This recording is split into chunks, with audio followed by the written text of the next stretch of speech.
Hello, hello, hello, hello, hello, hello. It is Wednesday. It is Wednesday, another day, another stream.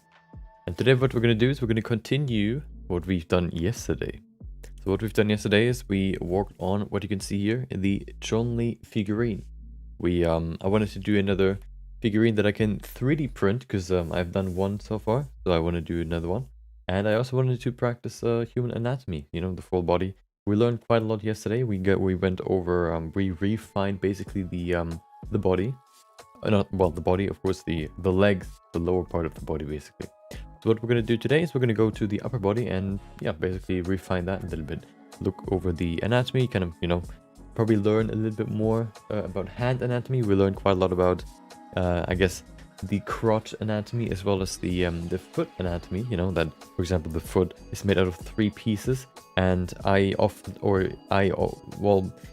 a very long time, always thought of the foot as like one piece that kind of rotates like this, but it's actually made out of 3 pieces, which enables it to kind of bend a little bit like this. So you have 3 pieces, 1, 2, and then 3, which enables your foot to kind of bend a little bit. That's something that I sort of, I guess, never really thought of, which we learned yesterday, and then of course a little bit more about sort of the crotch anatomy and how that sort of works together. We looked at why the butt is actually round. Okay, that's also something pretty interesting, you know. And yeah, today we're going to do the same for the upper body. We're going to sculpt the upper body, and then probably the next one will be for the head. I probably need one separate stream for the head, for the face, just because I don't want to rush it, you know, and I want to have the face look good, which probably requires, you know, one stream. So we're going to do that. We're going to do that in a separate stream. But today we're going to go to the upper body, including hands. So we'll see how well that turns out. We'll see. Okay. I think we're ready to go. Oh yeah, of course. We're going to do the 30-minute quick sketch first, and then we're going to go to Chun-Li. If you want to see one of these topics, there should be timestamps in the description or in the timeline. I still need to add them all to the streams. I haven't done that for a while, so I definitely need to do that very, very quickly at some point. So, you know, if they're not there yet, then I haven't added them yet, but they should be there at some point. Okay, let's get to Blender so we can see what we're going to sculpt today for the quick sketch. Here he is. Look at him. The beautiful hellhound. We have 2 here. These cool concepts. We have this one. This one looks older than this one. You know, this one's still fiery and very, very active, and this one's already, you know, covered with ashes, pretty dried up. We're gonna use this one. I think I like this one more. So we're gonna do this one.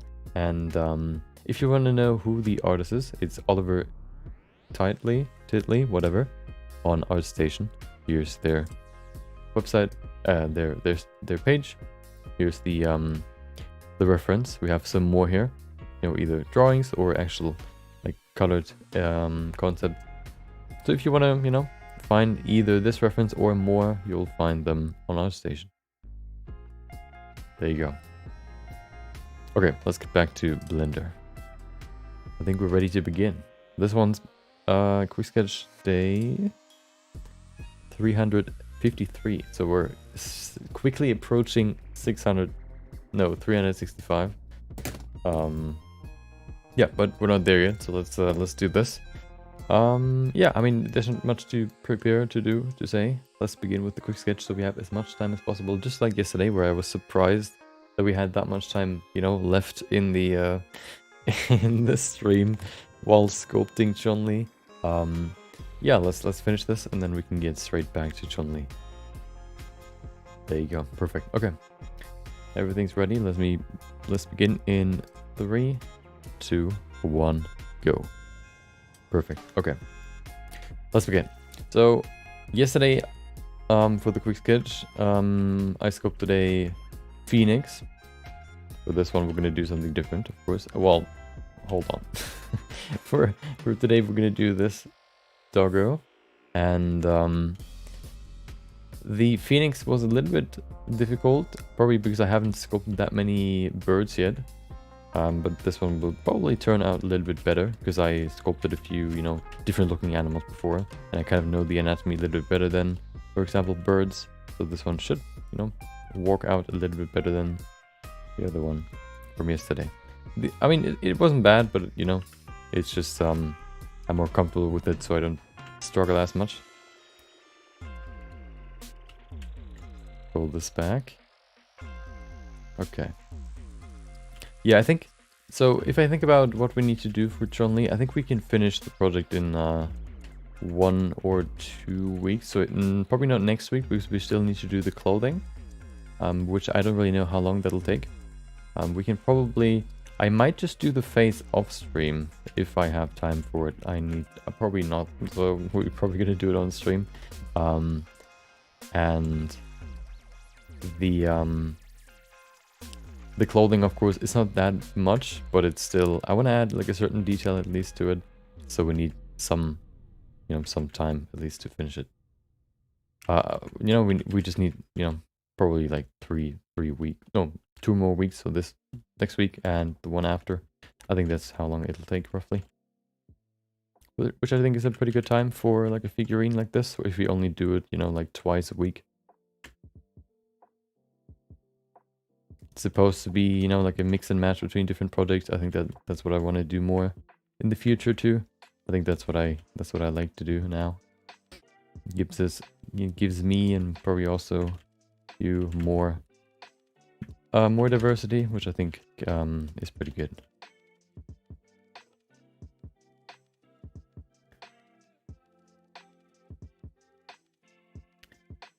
Okay, of course, there are no teeth right now, so it'll look kind of weird, similar to how when humans don't have teeth, they look kind of weird. So this one will look kind of like an old man for a second, but you know, that's just how it is.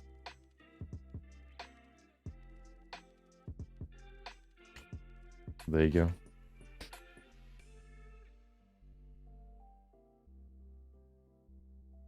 Oh, hello.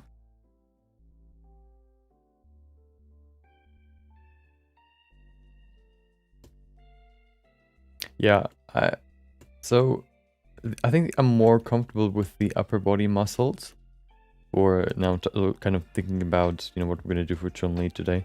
I think I'm more comfortable with the upper body muscles, but it's always good to kind of, you know, I guess check my knowledge, see if there's anything I can still improve, or you know, I actually have wrong. You know, and I definitely want to go into the hands and I guess study them a little bit more. Because I'm not, you know, 100% comfortable sculpting them in any poses, for example. So this will definitely be an interesting challenge because we need to do them twice. Because both hands have different poses, so we need to sculpt 2 hands, which will be interesting. Welcome back. Scarm, if that's okay, if I can call you that. Scarm. Welcome. Hope you had an enjoyable Wednesday. Hope you had a great Wednesday. Halfway through the week. Well, work week, let's say.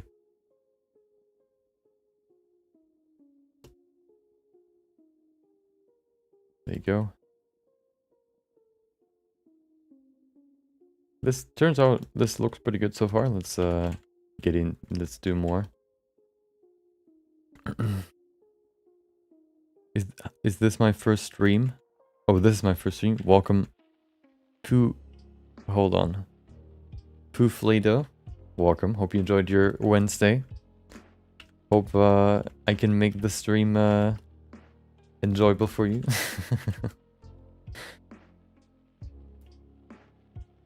As you can see, we're doing a quick sketch for the beginning, and then we're gonna go straight back to Chun-Li. Yesterday we did the lower body.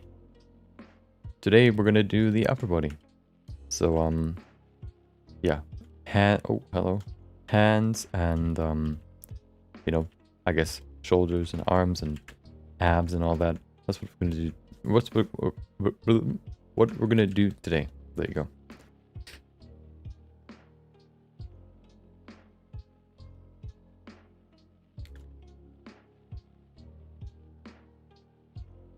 No bad day today, and you? Hope you enjoy your day. Yeah, mine was pretty good. It's still fairly I guess not silent. It's fairly calm right now at work, so I can do a little bit, I guess, some private stuff too. just, you know, to kind of save some time after work. Yeah, it's pretty chill right now, so it's not, you know, as long as it's not stressful, it's always good. Welcome, Persman, maybe? Or Persimon, maybe. Welcome. Fortunately, I cannot read your message, but welcome. Hope you enjoyed your Wednesday too.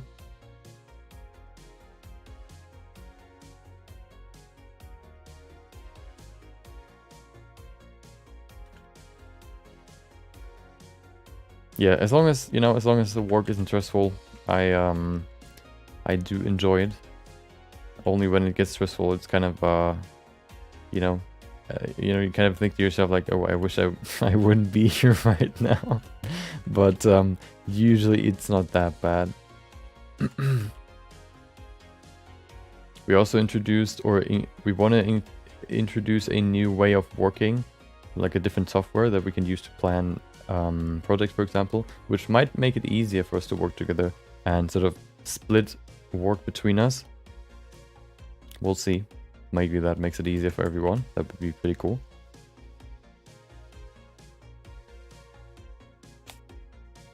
What's your work? I work as a graphic designer in an advertisement agency.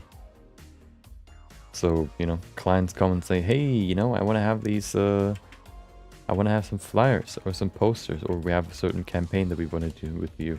Or you should, you know, we want to do a campaign. Can you do some, you know, can you do that for us? And what I usually or mostly do is either animations or video stuff. Or of course, if you know, if somebody, or, you know, if need be, I can also do normal, you know, normal ads, like print ads, or even just online, whatever, ad banner or whatever.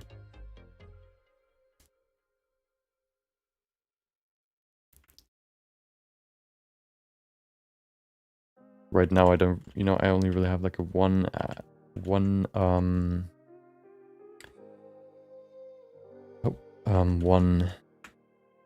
like a small little advertisement, print advertisement, and then another one that is where I'm waiting on, where we do some image.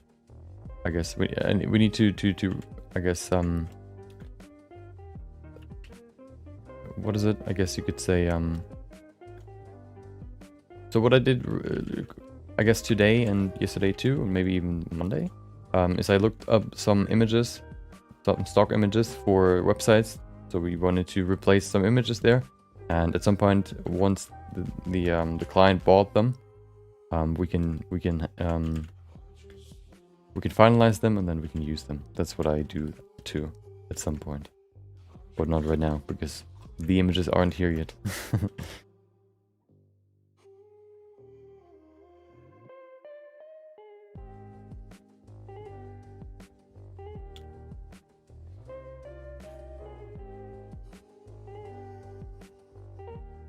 There you go.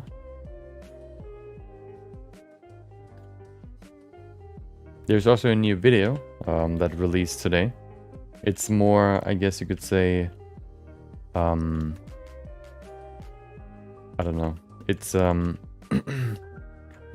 might be interesting for some people. It's basically a quick time lapse of a quick sketch that I did, where I sort of tested my anatomy skills a little bit. I for one of my quick sketches, I sculpted, you know, a fit female, you know, character. And I uploaded a quick the time lapse of that because I think it looks pretty good. So if somebody, you know, wants to know how I did it there, because I didn't use a base mesh for that. I actually used I just did it freestyle, you know, just adding more and more to the mesh. Then you can see that there.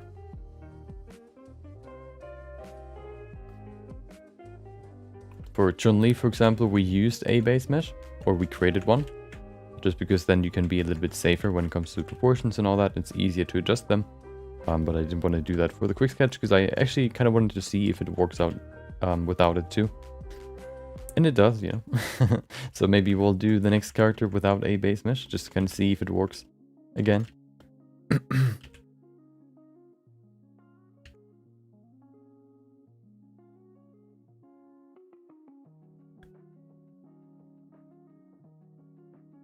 Okay, I want to add the teeth later. I don't want to do that right now.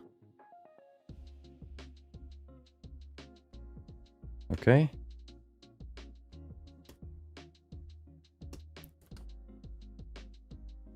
Of course, on Monday there was another video explaining how the first of many, hopefully, of the first follow along sculpting tutorial, how to sculpt, or how I sculpt eyes in Blender. You can follow me and see how I did it. And the next one that'll release will be on Friday. That one will be about I think it's, oh yes, the nose. So if you ever wanted to know how I, for example, sculpt the nose, you'll see it in that video.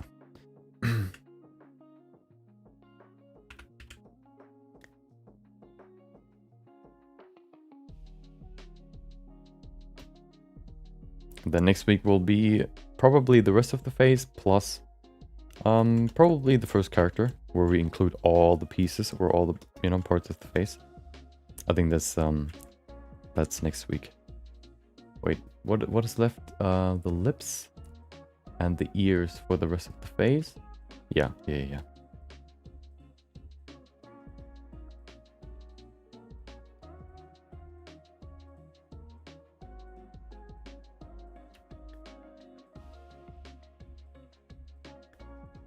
Oh no, what's going on with my... Oh, okay, apparently my internet just dipped for a sec. My bitrate, but it should be good now.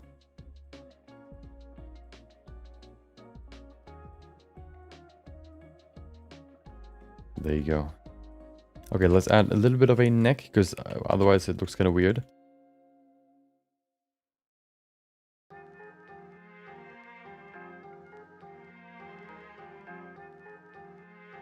Internet is going wild right now. Hopefully it can stabilize, but it should do. Okay. I don't wanna add too much, just a little bit maybe. Right here. That looks pretty good.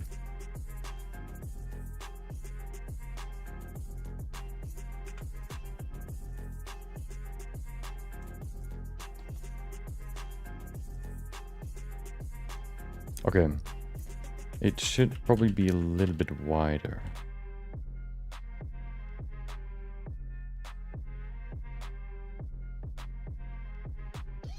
Okay, hold on. Something's weird. Let me change some settings here. Maybe I can stabilize the bitrate a little bit. Let's see if that works.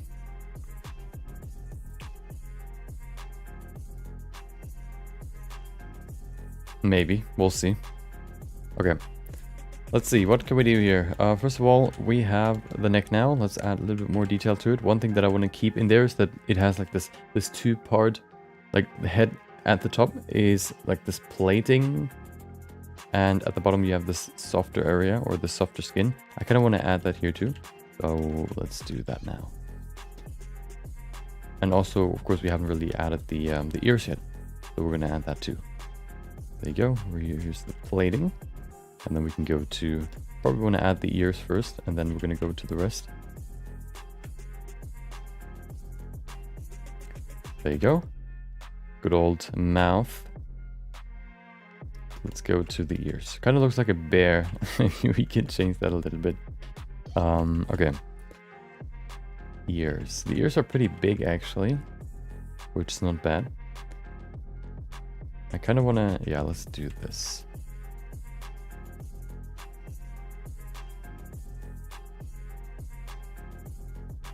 Wow. The internet really isn't great right now, I guess. Well, every time I look it's green, but then at some point it dips down again, it seems.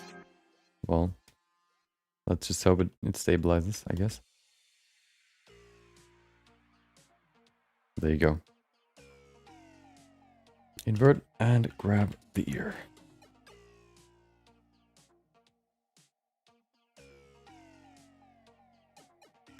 Looks cuter maybe than it should be. But that, you know, I guess we'll work with it. There you go.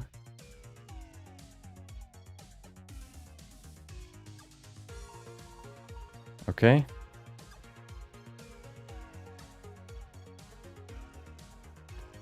There you go. Okay, let's see. Let's kind of finalize the ears, or at least refine them. First thing first, I want to root them more in the face, so I'm going to make it thicker where they sort of connect to the face. Right here.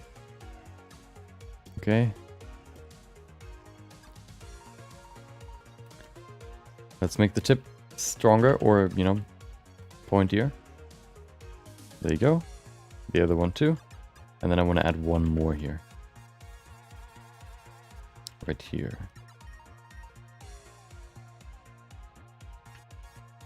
Actually, another one right there. There you go. Okay. Looks kind of weird, but I'll keep it. I think it's pretty similar to the reference, but it still looks kind of weird. Maybe, you know, sometimes you kind of do some stuff or you kind of try to recreate something from 2D into 3D, but it just looks kind of weird. So you can either, you know, did it wrong, or it just looks weird in 3D because of the way you have to do it. You know, some things that don't really work in how they do in 2D, for example. So you have to sort of improvise a little bit. Okay, something.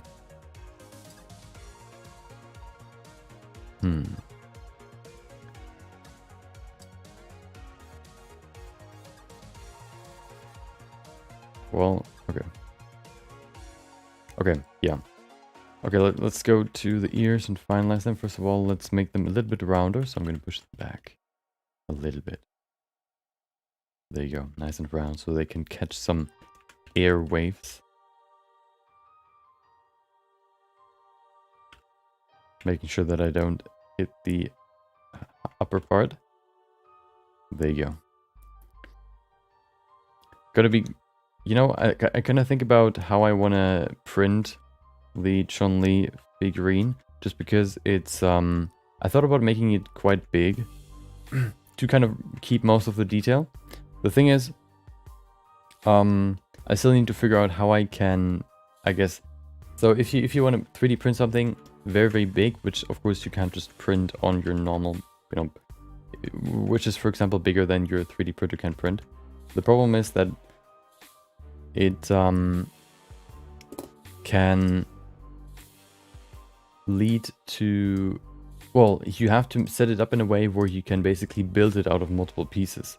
And that can be quite difficult sometimes. Or I don't know how it works, so I need to figure that out first.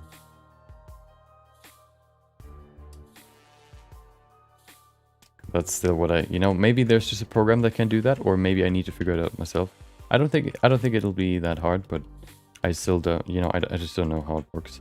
So I need to figure that out at some point.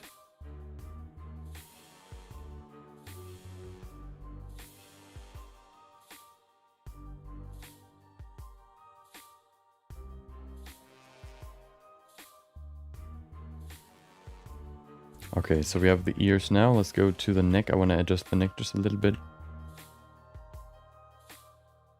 Go here. There you go. So, okay. Now that we have everything in place, let's go into the next stage, which is refining.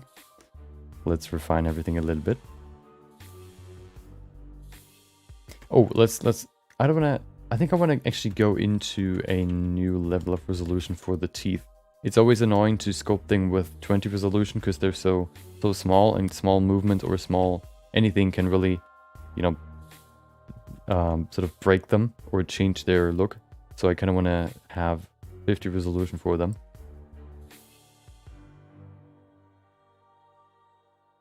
So I'm not going to sculpt the teeth yet, but we can go to the rest maybe.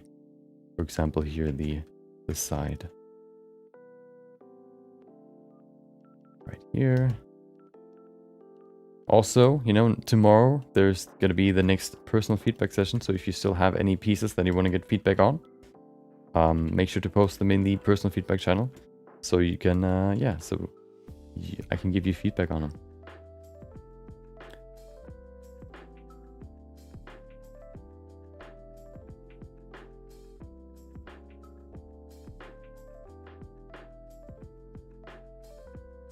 I think right now we have about 3 or 4 or 5. I think 3 different people have posted some, you know, so if you have more, or you have, you know, you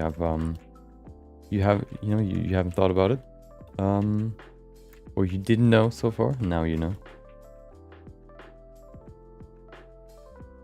And if we don't have enough, or, well, if you don't have, you know, enough to fill the whole stream, then I guess we can also go back to Chun-Li and maybe start the face, maybe. I don't really know what I want to do, but yeah, if we have more time. Well, of course, you know, usually what I do is I just allocate more time to the individual pieces.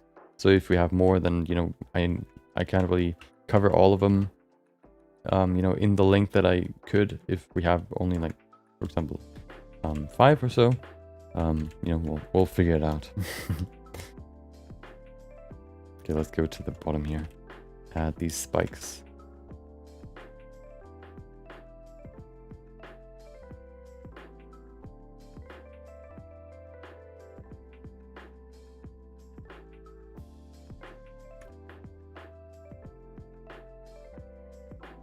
Oh, that's quite long. There you go.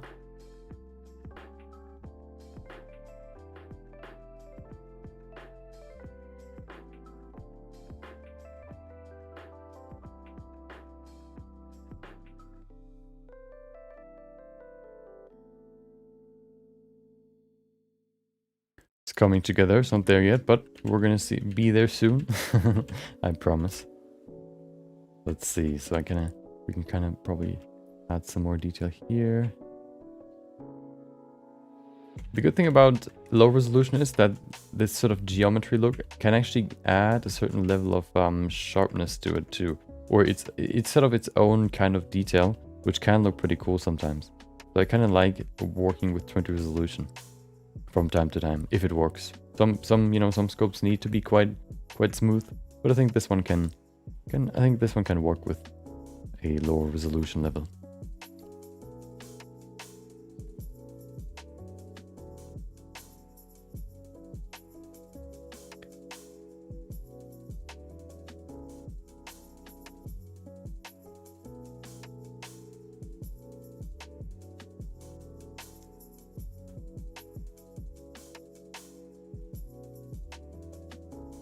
Let's kind of add a small little scale texture here, so it looks like actual plating at the top right here.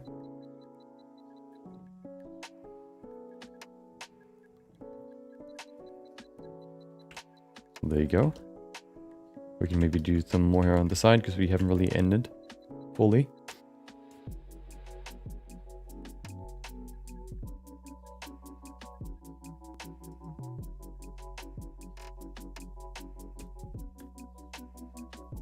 There you go. Okay.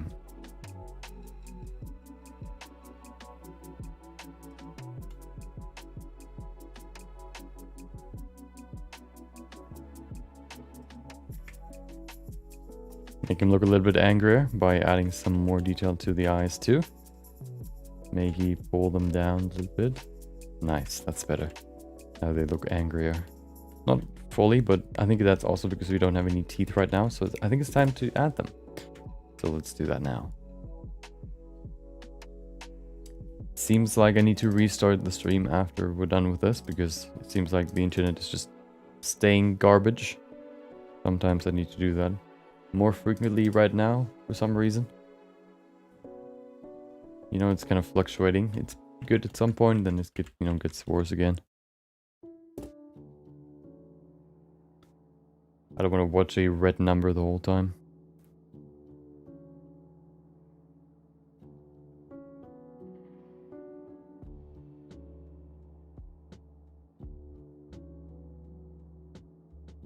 Okay. Let's go to 50, so we can go into detail. 50. So let's add the teeth first. Let's grab the simplify brush. Add some more detail to the teeth, or to the gum rather.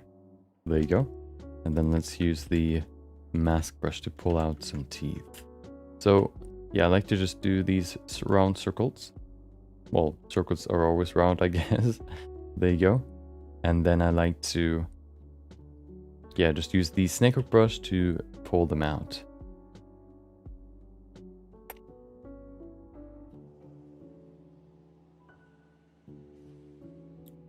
So that's for the top row. Invert, grab, and pull them down.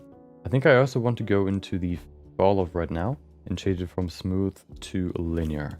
Now if I pull them down, there you go. And then we can smooth them to make them sharper. There you go.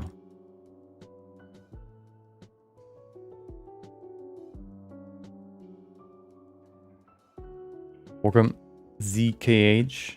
Welcome back. Are you from Russia? I'm not from Russia. I'm from Germany. Hope you enjoyed your Wednesday. Not Monday. Today's Wednesday. Didn't want to scare you. Oh, that's the wrong one. There you go. Add those teeth here, and then we have a few more here in the back. And then we already have teeth.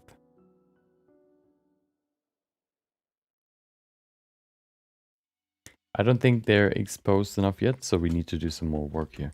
First of all, I'm going to push them forward just a little bit, so they are closer on the edge. And then we can change some things. Use this.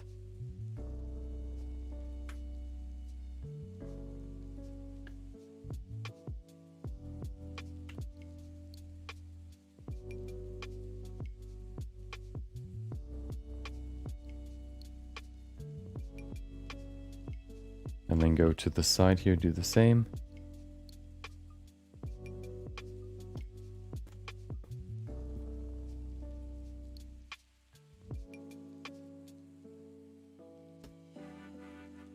You really want to see not only the teeth, but also the gum. Otherwise, it sort of it doesn't look too aggressive, and that's sort of what this expression in dogs I think are supposed to do. They're sort of supposed to show the teeth to kind of signal danger or, I don't know, violence. Show their weapons, so you know that you shouldn't approach them anymore. There you go. Something more like that. It's still a little bit tamer than I want it to be, but I don't want to, you know, we have 1 minute left, so I don't think we have enough time to fully finish the expression. Let's go to the lower teeth now. So we have two big ones here. Hold on, we don't have more geometry. Let's go and add some. There you go. Okay. And then let's add them here. I'm guessing you are from Russia. The way, you know. That would be my wild guess. I could be wrong.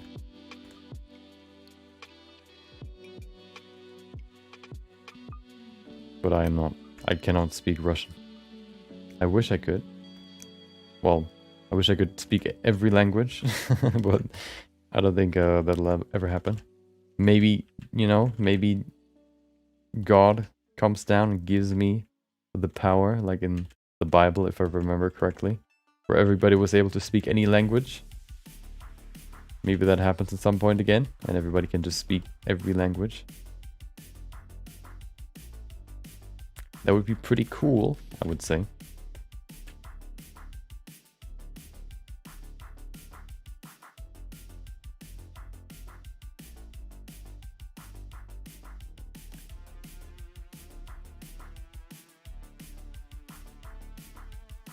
It looks okay, I think. It's not perfect, but I think it's okay. There you go. Time is already over. Let me do some fine tuning here and then we're good.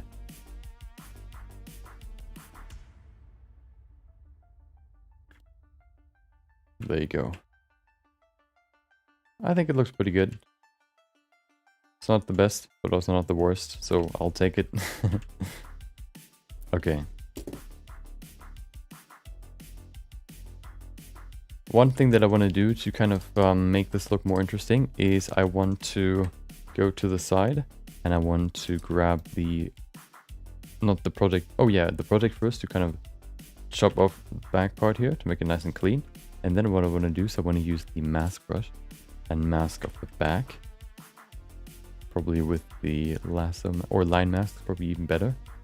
Do that. And then we can smooth it. Because I want to rotate it a little bit. I'm from Asia, Uzbekistan. Just wanted to clarify question above. Oh, okay. Yeah.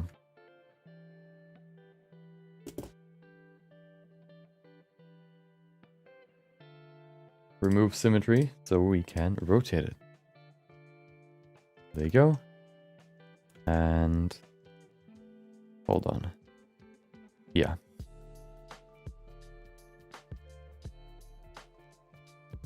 First that, and then I also want to rotate it like that. No, like that. I think I want to do it in this direction. Maybe even upwards. That's pretty cool. I like that. Yeah. Looks dope. Thank you, Oddfish or OT Fish. Hope you enjoyed your Wednesday. Welcome.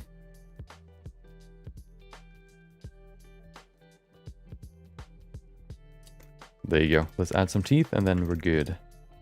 Save. Okay. No, not teeth. Eyes. There you go. Grab. No, we can't symmetry. We can't use symmetry because we need to place it in here. Seems like the internet actually cooled down. Looks to be it seems to be stable now. So maybe we don't have to restart. Maybe I'll just have to wait a little bit. Be patient with my router.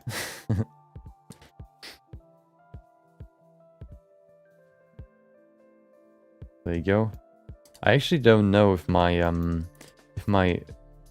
connection or my bitrate fluctuates if somebody in my house downloads something. I actually don't know. I don't think I notice it usually, but I also don't think that my parents, you know, download that much. So I don't really know. Okay. Make it bigger. There you go.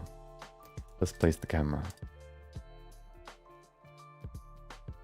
First of all, closer. Second of all, probably somewhere over here.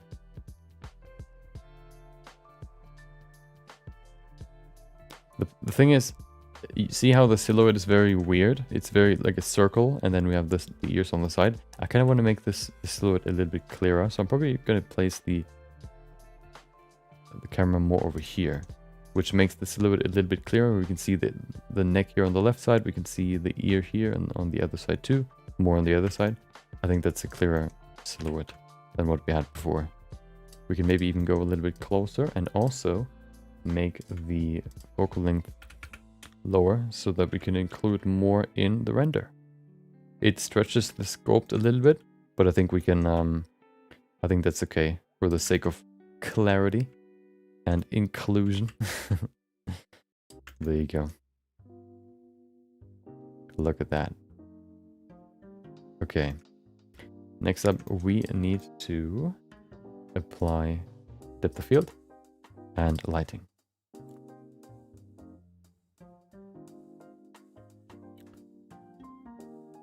Depth of field. Oh, here you go. 0.4. Grab the depth of field empty and place it on between his eyes. There you go. Look at that. Perfect. Okay. Next up, we need lighting. I just grabbed the ones from previous files because that's easier.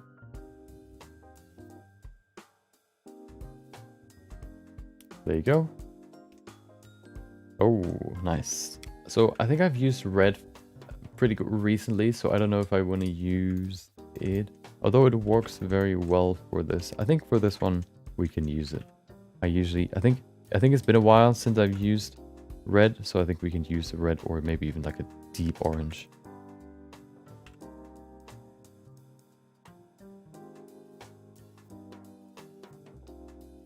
And what we can also do is we can use maybe even just one light up top and then one down below. Make it nice and fiery. Like that. Maybe even very, very small. So it's a little bit, the shadows are a little bit sharper coming from the top. Why is it so weird? Huh.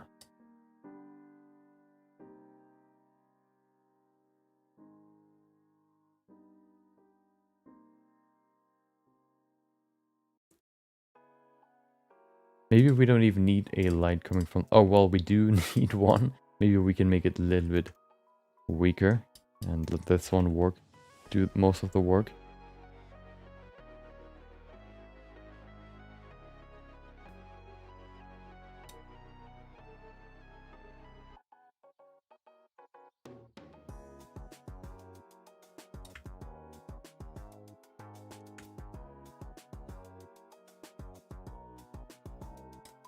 Okay, I think that'll work. Then we need... Do we need one more? No, we don't. What we need, though, is a shader for the light. I mean, for the eyes. There you go. For the other one, too. And then we need the good old quick sculpt shader. Oh, no, there he is again. The bot. Welcome back, Zachary. At some point, I don't see your name and I'll just ban you. Did you actually make a new one, or is that an old one that you just had in your, I don't know, that you still had copied? You need to be careful. Maybe at some point the YouTube algorithm sees you as just a normal bot. Although I don't think that would work, because you know you also chat regularly. But maybe, you know, you never know.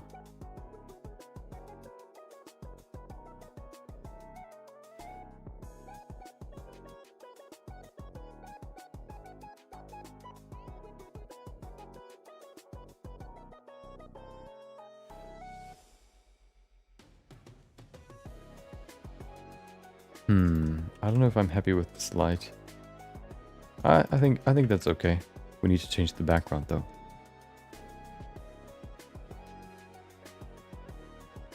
I think that looks pretty cool. Okay.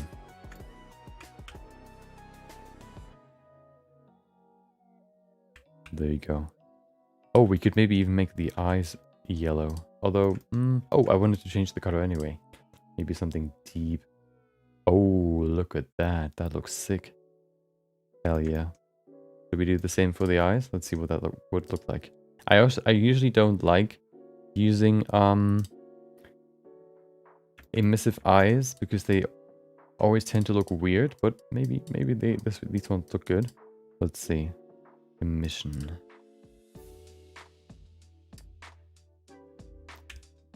Let's see.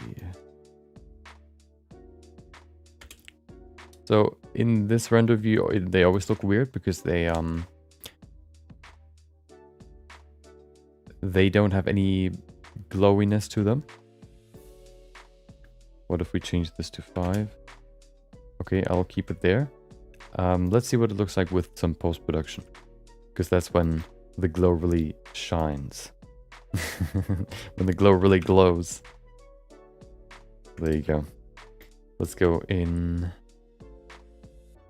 Where do I want to go? I want to go into here. Okay.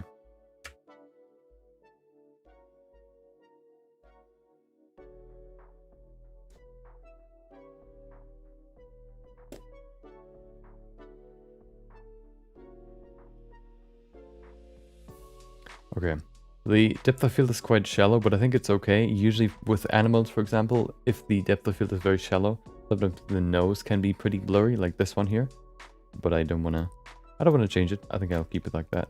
I think it can work out of world. It doesn't it doesn't annoy me too much, so I'll keep it there. Oh yeah, look at that. Now the glow really shines. That's good. What if we even change the threshold to 0.75? Oh. Yeah.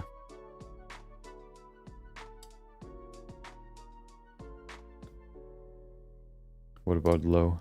No, that's too low. too glowy. Medium is good. Okay.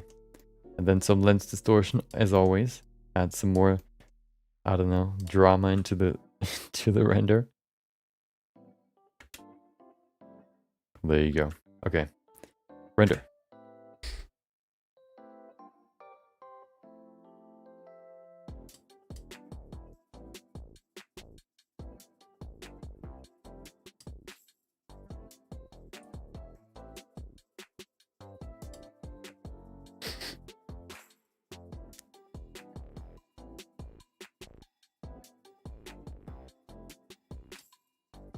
Perfect. Save it. There you go. PNG.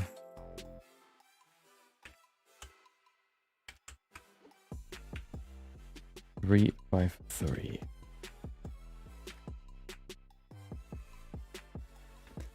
Perfect.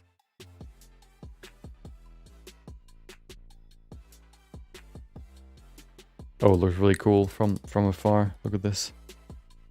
If you put it somewhere back here, it looks really cool. I like it. I like it. Okay. Let's do some post-production here. I think it'll look even cooler afterwards. I want to try what the camera raw filter looks like without the grain. Let's see. Yeah, I want to leave the grain out for this one. I just want to see what it would look like.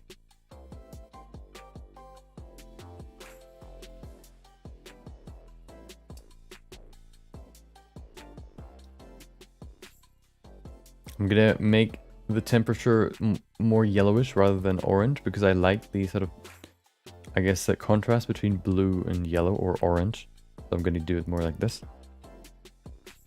And then let's go into the highlights. There you go. And then some shadows. It's quite dark already. Okay. Texture 2. Oh, look at that. Perfect.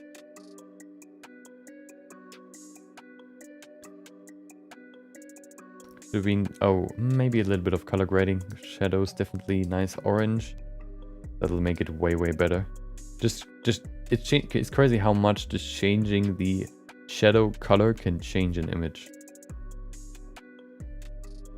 Just by tinting the shadow color or the shadows. I usually don't change the highlights. Should I change this one here? Yeah, that works quite well. Yeah. And then we can go to effects and add a little bit of vignette. No grain this time. No. There you go. Perfect. And there it is. The final image. Well, you can't see it. There it is.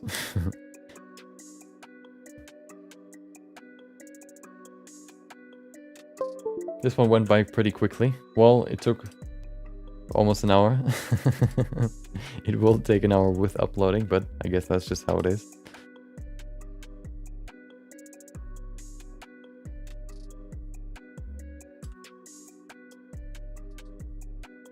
Where am I? Oh, no, wrong folder.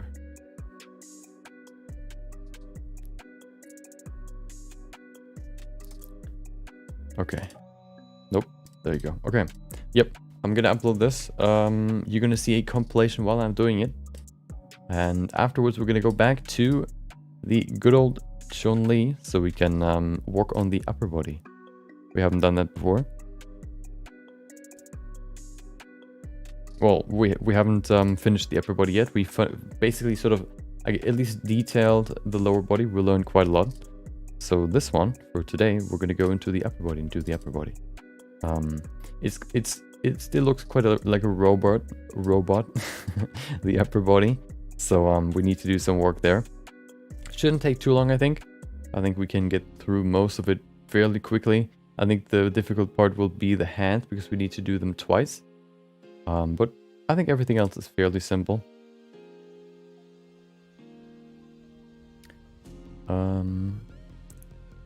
Give us some Chun-Li. Yeah, we will get back to it in just a few minutes, okay? Wait just a few minutes if you can. Oh, Okay. Yep, I'm gonna see you in 3 minutes, and then we're gonna go back to Chun-Li. So I hope you enjoy the compilation, and I'll see you then. Enjoy.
There you go.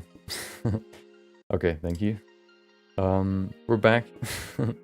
And here you can see what we've done yesterday. We've refined the lower body. They're still individual pieces, as you can see here. We haven't combined them yet. I think I actually found some pretty good references when it comes to muscular people or lean people kicking. So I want to look at those references a little bit before we go into the upper body, and then yeah, we go and refine the upper body. So let's see. Let me open my references first. Where are my references? Hello? Oh no, there they are. Okay. I still need to add them. Hold on. So let me show you what I got. I actually don't know if I saved them or if I just pinned them on my Pinterest board. Oh, I think I saved them. Hold on. They are right there.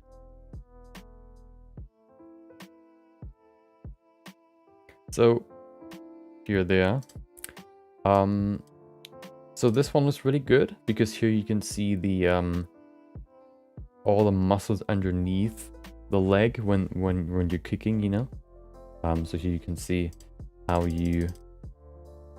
So this one here is the upper muscle, or the one that is in the front of the leg, and then these ones are the ones that are in the back. You can see how the calves sort of go in between them here to meet or to connect to the femur. I have a few more here. Of course, this one I already had. That's not the one that I wanted to look at. The one that I wanted to look at are these ones, for example. And here you can see very clearly this is very low res because I couldn't find the right, or I didn't want to look up the original. You can see here very clearly the muscle right there, the distinction. Where's the other one? I don't think I actually, yeah, I think the other ones are pinned. Let me look them up real quick. They should be in here.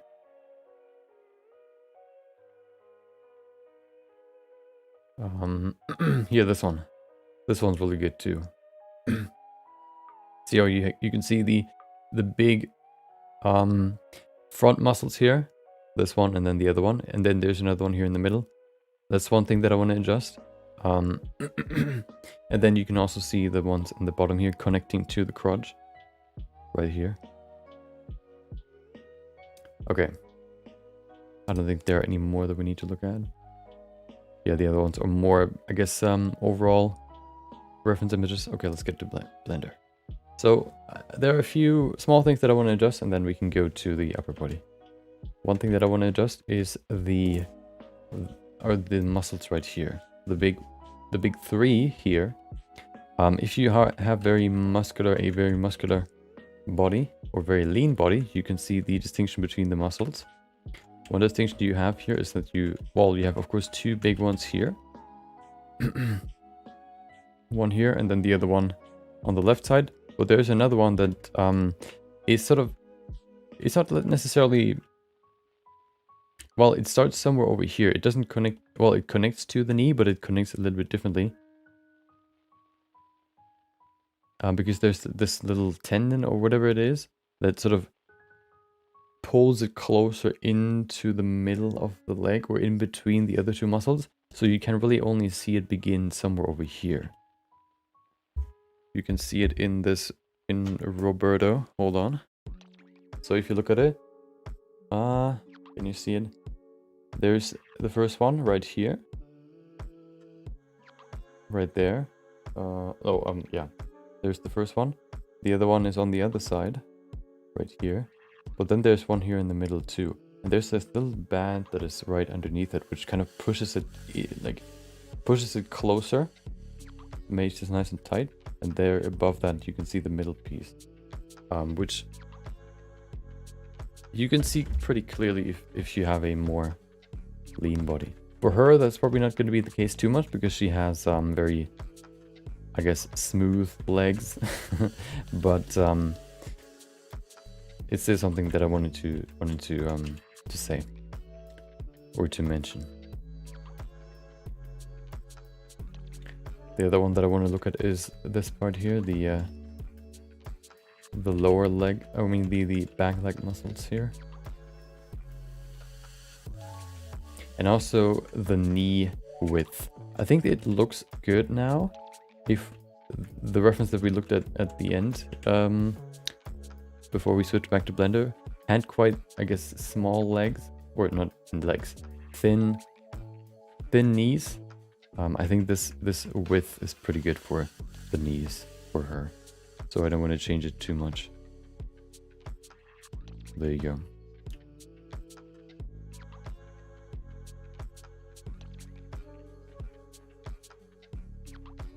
I kind of want to push them higher though.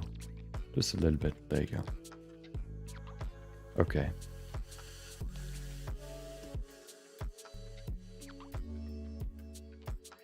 I think that's basically everything that I wanted to look at. Oh, there was one more, which is this muscle right here. It's very, I guess you could say, distinct or very, I guess, defined right now. That I think we can keep it that way, but it needs more volume. It needs a little bit more volume over here. We can add a few more, a little bit more here. There you go. Make it a little bit rounder.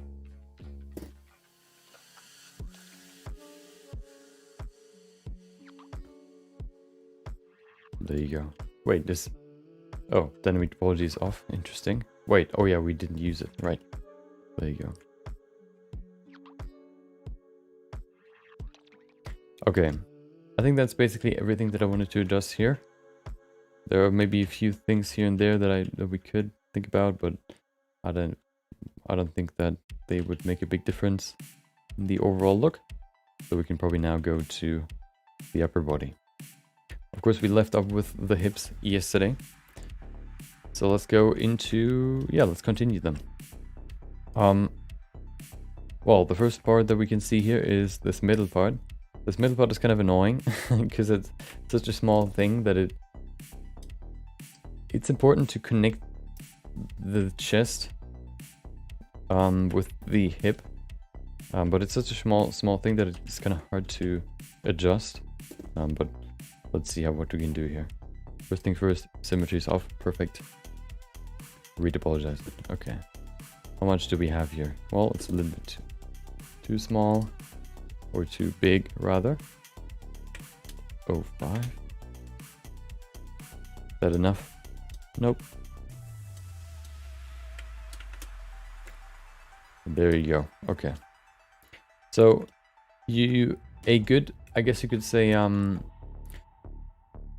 good way to sort of gauge, or to signal rotation in the body, because the hip can rotate differently than for example, the chest. So you can look with your chest, you can look in this direction, but your hips could point in this direction. You could have like a rotation in there. A good way to sort of, I guess, create that spin or that twist is, or to show it, is with the abs.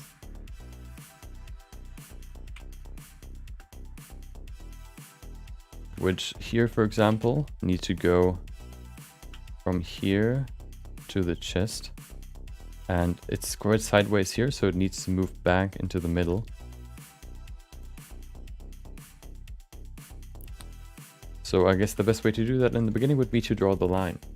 Which means it would go from here. Because it's attached down here, we can't really move it somewhere else. We would go from here, probably upwards, to get to the chest, something like that, and then we would go from there.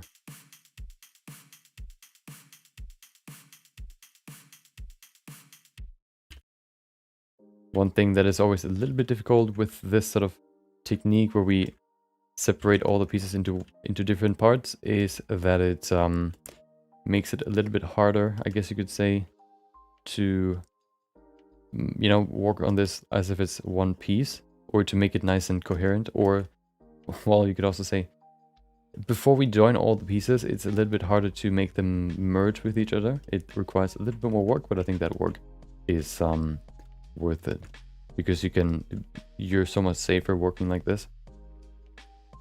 Of course, if you're very confident, you don't need to do it this way, but I like to do it this way.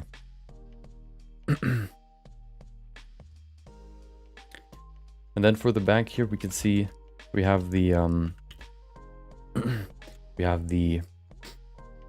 I guess you could say the attachment of the back muscles to the spine, to the lower spine, and also basically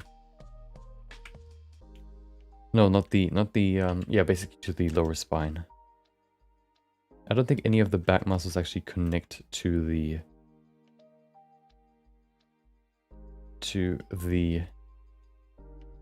tailbone. I actually at some point thought I broke my tailbone.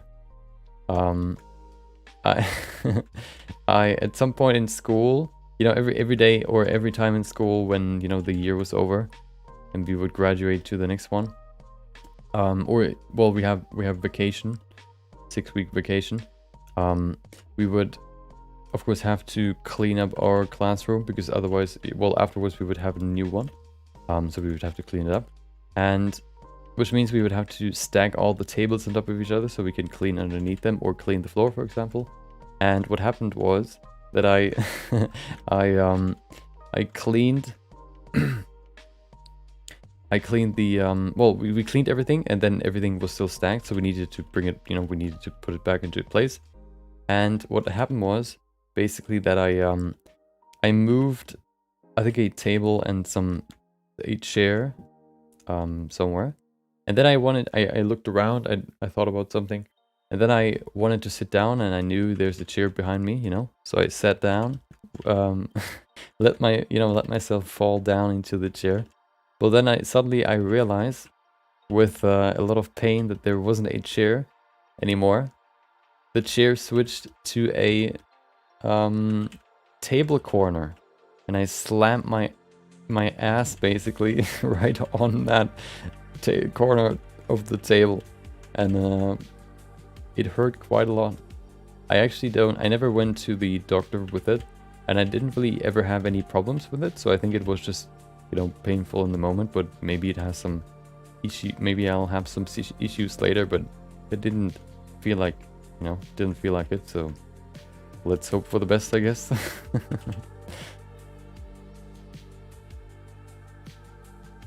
I think that's one of my 2 injuries or my 2 moments of pain in my life where I thought I could have like some issues where I need to go to the doctor, but I didn't go. The other one was at some point I wanted to, you know, in school, I wanted to, you know, high five someone, or like, you know, not high five necessarily, but if you kind of want to shake their hands, but you want to clap them together. We wanted to do it like with a lot of force, which already sounds pretty stupid, but we wanted to do it with, you know, we wanted to do it very quickly, so, you know, claps as hard as possible, and we didn't, I guess, or at least, you know, I missed his hand, so I kind of hit his hand with my thumb more than my whole hand. So it kind of, I don't know, it hit my thumb in a weird direction, or it hit my thumb in a weird way that it sort of, I don't even know what happened. But it definitely hurt a lot after it. And I think I still have, it changed my thumb a little bit, because what I can do now is I can sort of make it snap. Usually if you move your finger or your thumb, you can see it's very, very smooth. But if I do with this one, you can see there's this moment of snapping if I move it in a certain way. So I can sort of lock it, or there's like this resistance at some point. Then it's hard to show. Hold on. I actually don't know if I can replicate it. I usually can, but it's very hard to do. So what happens is at some point there's this moment of resistance, and it then kind of jumps over it like a small bump. I actually don't remember how I do it. It's been a while since I tried it. Yeah, but I think that those are the 2 sort of, I guess, injuries you could say that I know of, where I thought maybe I have some sort of, you know, serious things, but I didn't. Or at least I don't know of them. Maybe at some point they'll come back and haunt me. But right now I'm living in bliss.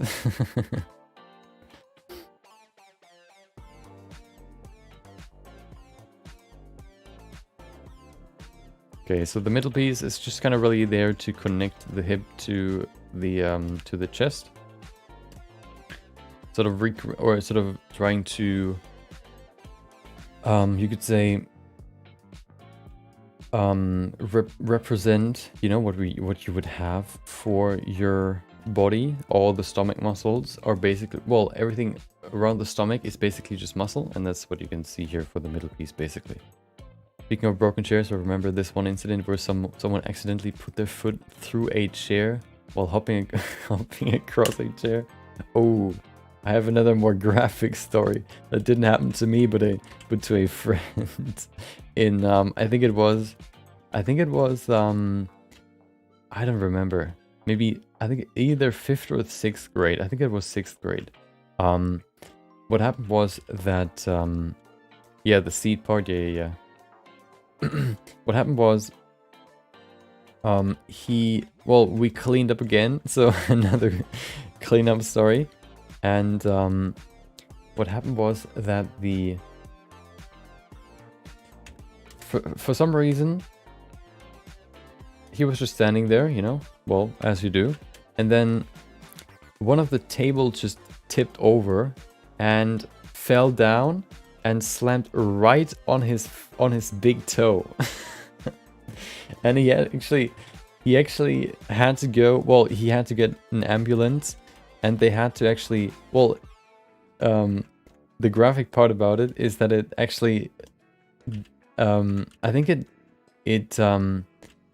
it removed, or it sort of chopped off his toenail, which then I think they had to put back on, which was pretty crazy. And now his toenail is just kind of, you know, kind of broken. It looks kind of weird, but yeah, that's one thing that happened in 6th grade to one of my my mates. It was pretty bad. That's always the worst when you have some injury on your foot. I remember playing like soccer with you know, like just normal sneakers, which are pretty smooth, you could say, or pretty soft. And playing soccer with that can be quite bad because, you know, if you do, you know, unlucky shots, or you sort of you shoot with the wrong with the tip of your toe, for example, or your foot, it can, you know, it can kind of, I guess, bleed a little bit. Or if you know when you sort of the stream is getting gory. No, that was everything. When you know that when your toe sort of hurts from something, maybe you just even walked too much without, I don't know, socks or whatever, or your toenails were too long. You know that your foot hurts a little bit, but you don't see it, of course, because you have to take off your shoe. But you don't want to, because then you're gonna see what actually happened. That's the worst about wearing shoes and getting injured.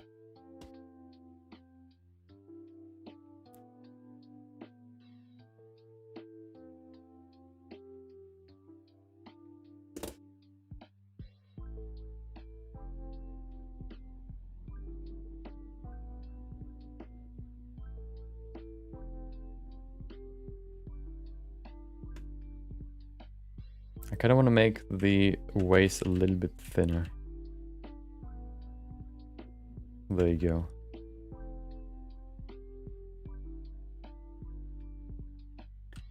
Okay. So I think I want to begin with the front. What I did first is I kind of carved out the chest, or the rib cage here, because you can see that line pretty clearly usually, especially if you have your body extended like that or stretched. You can see it pretty clearly here.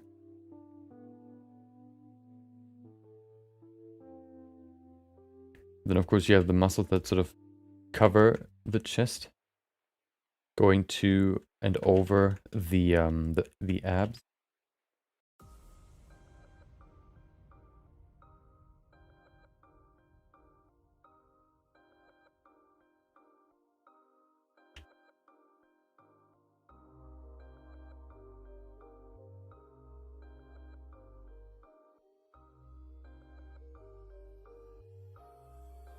There's a certain angle to the chest that I kind of want to keep in here, so I move it a little bit higher, increase the slope.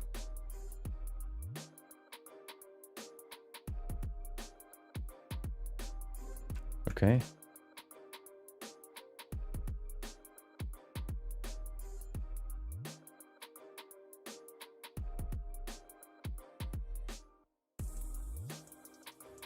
And then of course we also have the chest muscle that then connects to the upper arm, which comes from here then, goes into the middle like this. Connects to the chest, of course, or to the rib cage, all the way into the middle. We have the clavicle right here, where we have this V shape going to the side, to the shoulders. So that's what I basically always do when I do my sculpts. The same that we've done for basically what we've done for Neon on Monday, where we basically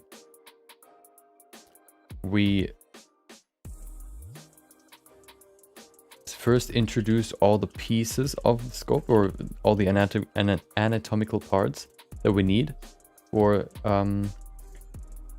the face, and then after we've added all of them, we can adjust and fine tune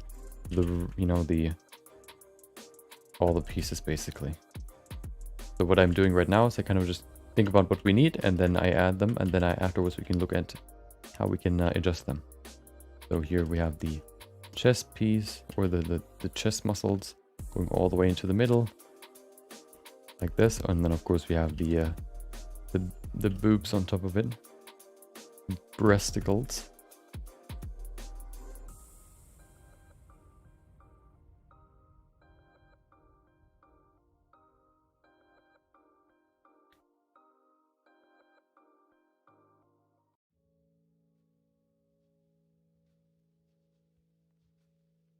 I want to reduce the pinching. It's a little bit too strong for me. Maybe even 2.25. There you go. That's better.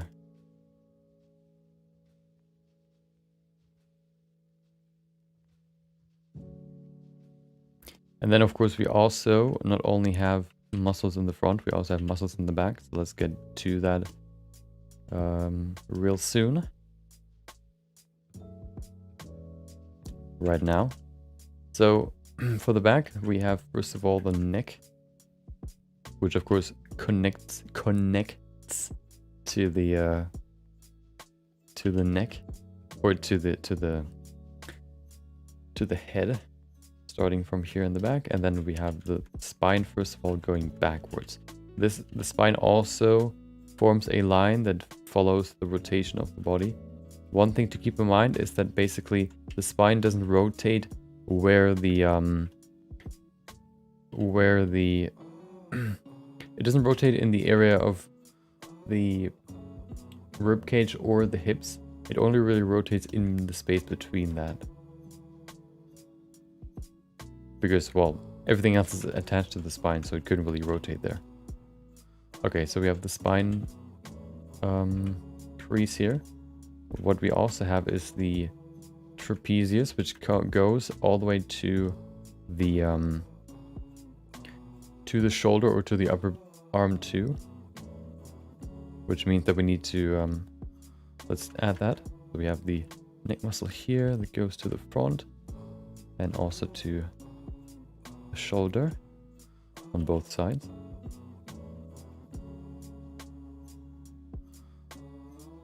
There you go. Nice and voluptuous. Okay. I'll try to keep it fairly small to keep it more feminine. What I like to do is I like to define it first, and then I like to use the smooth brush to make it a little bit smaller, I guess you could say. There you go. What you can also oftentimes see, or what you can see, is that there's like this diamond here in the middle. It looks something like this for the muscle. It's of course only really visible if you are very lean. And then this neck muscle actually doesn't stop up there. It actually goes lower and ends somewhere down here. So it looks more like a cross, I guess. There you go.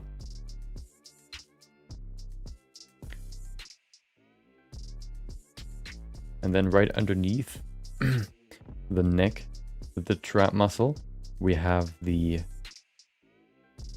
the shoulder blades right here,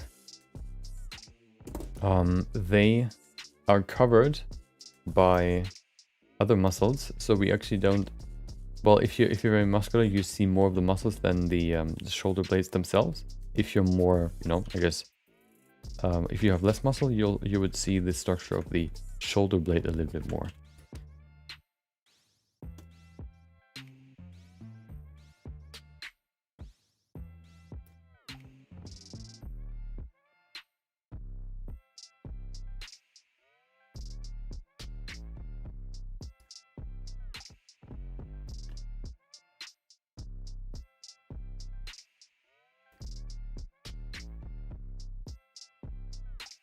Okay. So we have these two sides. We have this one here, the shoulder blade, and then we have this one. These ones also go to the upper arm or the shoulder. There you go. And then we have the rest of the back. The rest of the back is basically the latissimus also going to the upper arm right here. This back muscle, which then goes all the way to what we've already sculpted, this piece here.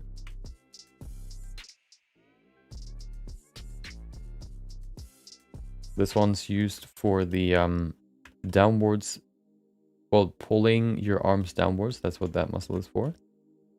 So if you do, for example, if you want to pull yourself up, up to something, you need to you use those muscles or that muscle.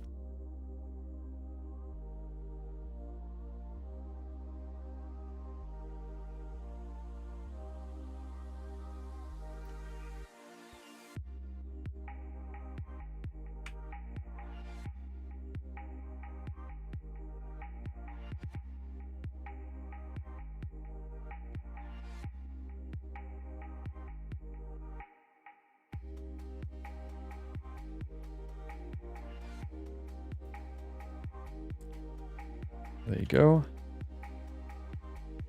And then we can probably detail it out more. I don't want to spend too much time on the details because we, well, we're not going to see it in the end anyway, so I don't want to, you know, waste my time. Of course, still kind of the main goal here is to sort of nail the main anatomy, or at least to kind of, you know, think about it again and sort of recount what I already know and what I don't, so I can improve my knowledge and fill some knowledge gaps, basically.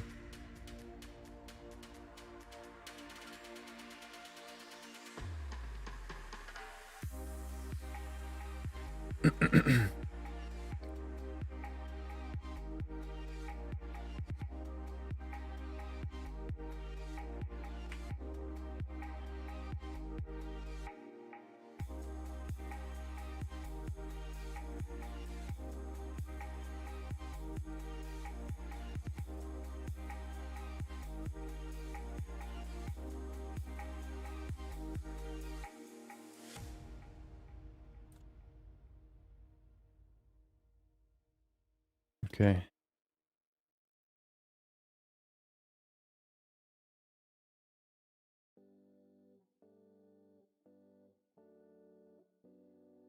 Starting to look pretty coherent. The next part is, let's add the breasts. So let's see, how do we do that? What I usually just do is I like to just add like 2 spheres or balls, whatever you want to call them, and then I just sort of ease them into the rest of the body. That's what I usually do. I think that's what I want to do here too. Or what we can also do is we could just add them by themselves. Although I don't want to. Yeah, I kind of don't want to do that. I don't want to add more pieces into this. So I think I want to, yeah, just add it to what we already have. I think that's easier. So let's go here and we're gonna draw them, or no, sculpt them. Not draw them. Go a little bit lower than the chest. And then we draw the circle here for one of them. We do the same on the other side. Make sure that now that we don't have any symmetry, we need to make sure that they're not lopsided. Or at least, well, of course, if you want to do that, you can do that. I'll try not to. But the first thing that I want to make sure is that it's not... Well, first I'm going to add them, and then we can look at the overall shape, I guess.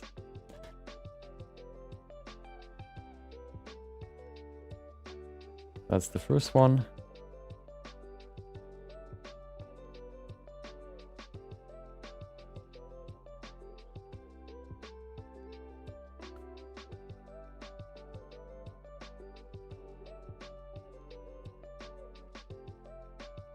Here's the other one. They might be a little bit too far away. What I tend to do is that I tend to make the boobs rather small. I'm scared of making them too big. So I usually tend to make them quite small, but I think at least the left one is quite small right now, so we can add some more volume here. Yeah, I would rather, you know, make them too small than too big. I don't really know why. Just how I do it. That's also how, well, yeah, I think that's also how you usually, or how you can do it in drawing, like doing circles first and then sort of easing them into the rest of the body. Apparently my internet is acting up again for some reason. Good old fluctuations. It was fun while it lasted. I think it can catch itself. Okay. Yes, I'm gonna make them a little bit bigger. You know, they need to be on par with the legs, so we need to do some work here in making them bigger.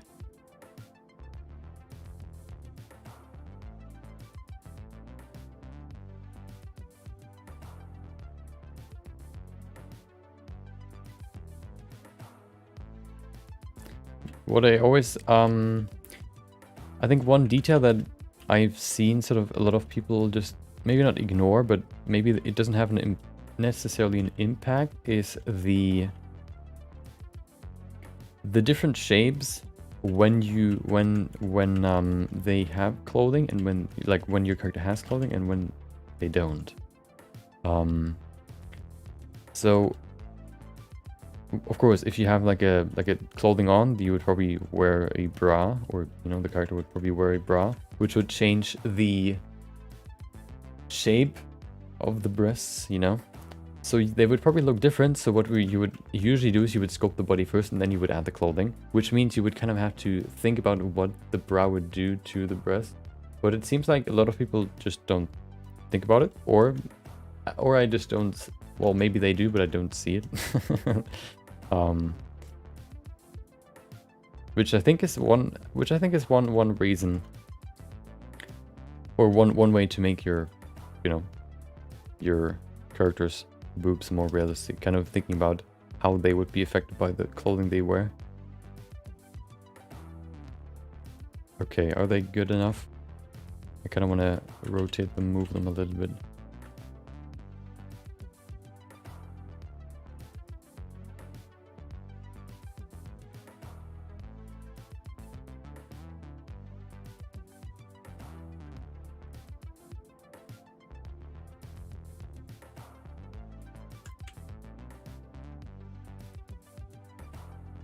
Of course, the shape is always also important. Roughly in the middle here, we would have the tip, let's say. They're not all round. There would be more weight at the bottom than at the top. But that's what we do. What we add soon. I think that's pretty good. Now I'm gonna use the pinch brush real quick so we can pinch them together in the middle a little bit. Right here, just a little bit. Yep. And then you can see they're quite on their own. So let's merge them into the rest of the body.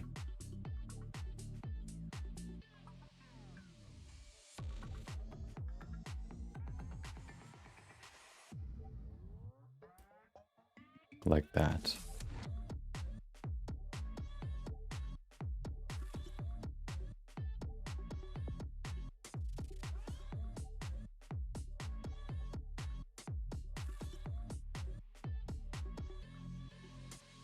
Now it comes down to nailing the shape, making sure that they look like, well, that the size represents the weight that they would have and how they would, you know, react in real life.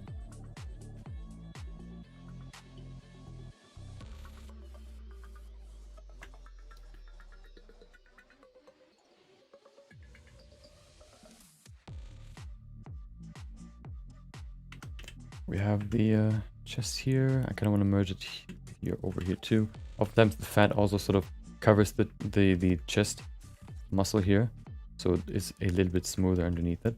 I kind of want to keep the crease quite strong. I'm gonna make it deeper here. There you go. Okay.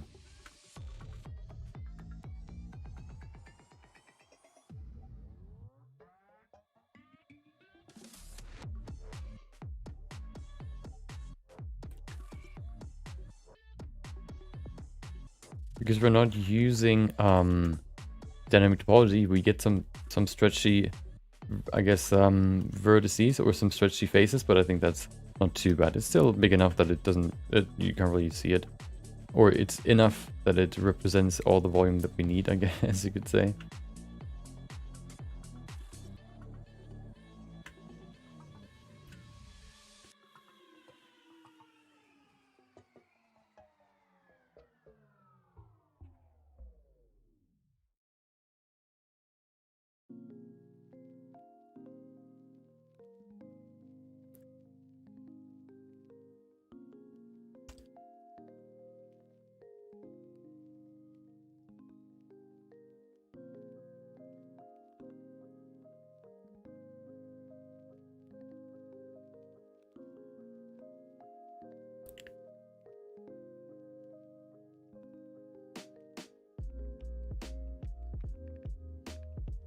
Okay.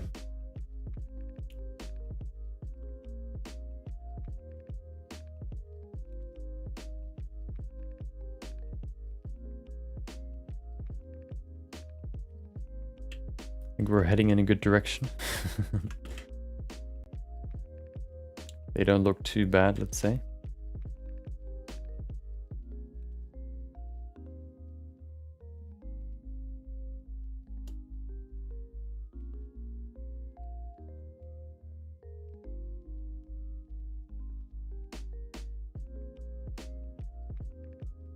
One thing I still need to fully figure out is the, I guess you could say,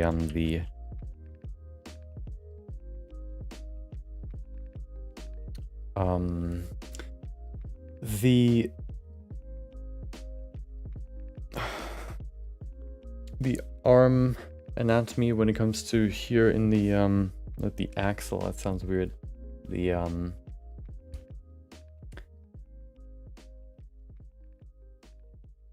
here in between the trap and the, not the trap, but the latissimus and the chest, sort of in between that. There are some muscles there, but I don't have them all figured out fully yet. Because if you move your arms very high, for example, you can see very specific muscles, and I still need to kind of figure out which ones they are. If those are new ones, or if they're just attachments to muscles that are more prominent somewhere else, basically. I think that's, they look pretty good, I think. Decent. Change the shape a little bit.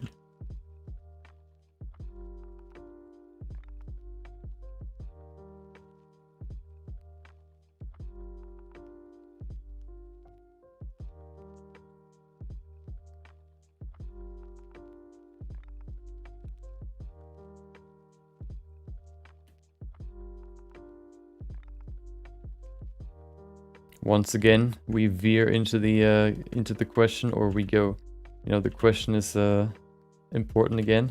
At what point will I get banned?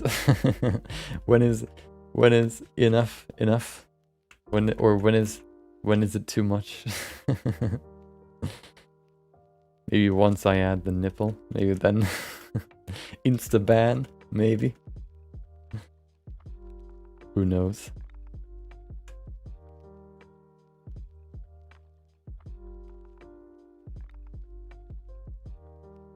Okay, there you go.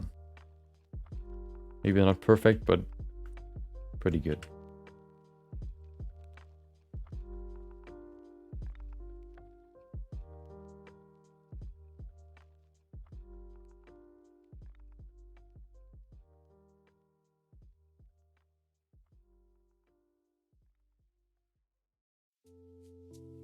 Find out now. I don't want to find out, to be honest. Okay.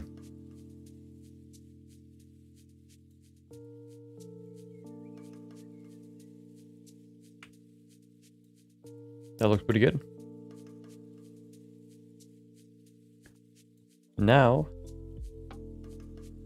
let's see what we can do here. I think I actually have a pretty good reference for this. I don't know the rules 100%, but I think you would be fine since these are considered educational. Well, on YouTube, the rules are they're pretty well explained. It's basically if you do something where the focus is not on the erotic aspect, basically. If the focus is not that, then it's most of the time it's okay. So for sculpts, for example, that would be the case. On Twitch, it's different. I don't know what it would be on Twitch, you know. There are some people, or there were some artists before that did they drew like very revealing images, and they got some warnings. And I don't know the exact story, but yeah. So Twitch is a little bit different in that regard.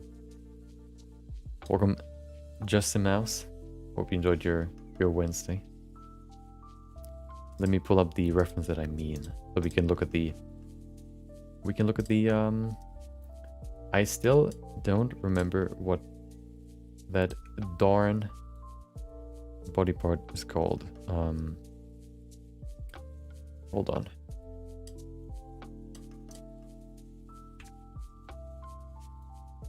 The armpit. There it is. For some reason, I randomly just forget a random word and then I need it. Okay, there it is.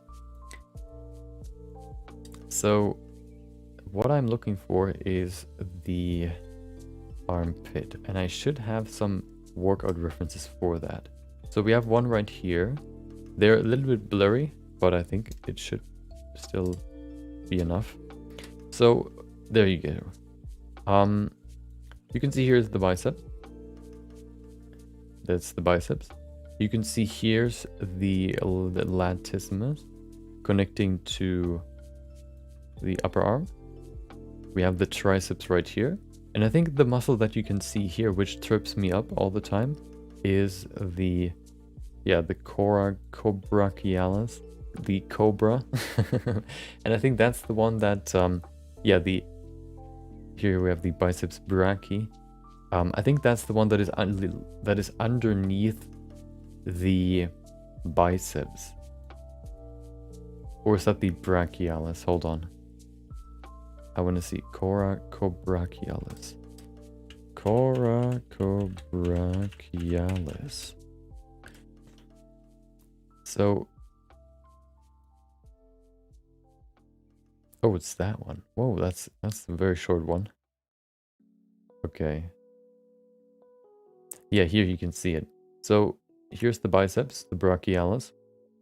The triceps is in the back, and you also have another biceps muscle that is basically lying underneath the biceps, which means that if you look at him, for example, you can see it. Wait. If you look at his arm, here's the triceps. It's quite shadowy, but you can probably still see it. Here's the triceps. And then you can see here we have three muscles. We have the triceps in the back, we have another one in the middle, and then we have the biceps in the middle, in the front. The one in the middle is the one that is lying underneath the biceps. I thought that's the one, but apparently not. You can see it here. You see, I think it's that one. So there's no name for it in here. I think I have it on my cheat sheet here. Hold on. It's the... No. Oh, the brachialis, of course. Hold on. No, wait. Oh no, that's the brachialis, and then the biceps is on top of that. See? So if we go back to this one, you can see here we have one that connects from the middle of the arm to the lower arm, to the forearm, right here, this short one. We have one that is here going from the, I think that's the shoulder blade. Going from the shoulder blade to the arm. You can see another depiction. Yeah, I think that's the shoulder blade, going from the shoulder blade to the upper arm. Basically tagging the next one, the brachialis, which goes from middle to the forearm. And then on top of that, we have the biceps. See how we still can see the attachment of the brachialis right there? So what we can see here is basically... Let me screenshot this.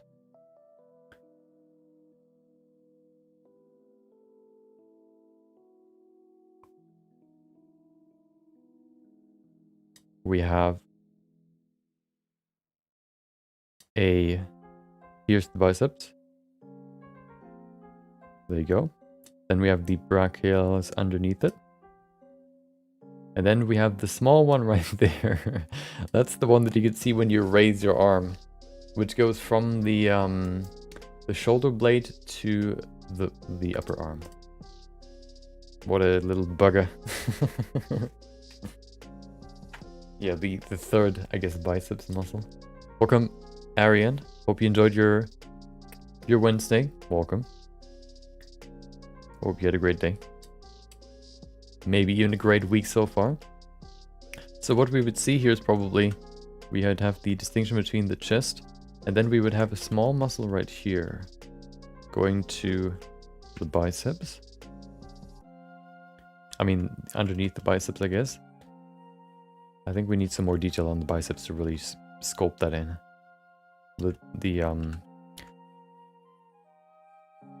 We have the trapezius. I mean the not the trapezius, but the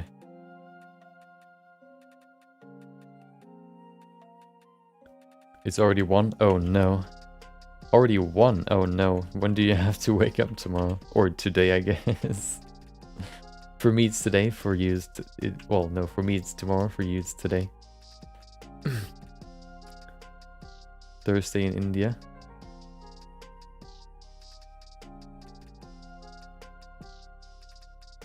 Hope you don't have to wake up early.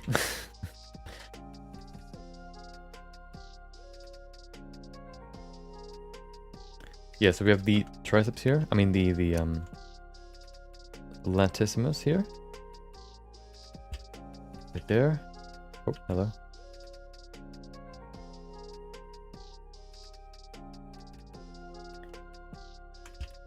And then we have a few more muscles here. So the ones that are on the side are basically coming...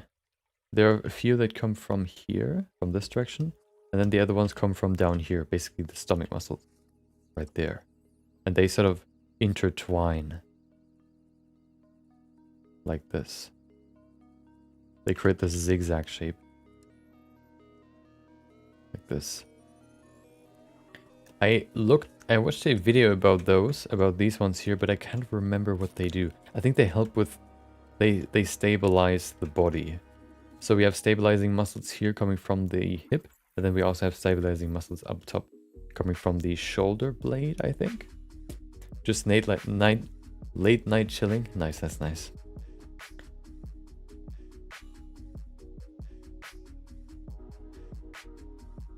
Doing some 3D modeling, perhaps.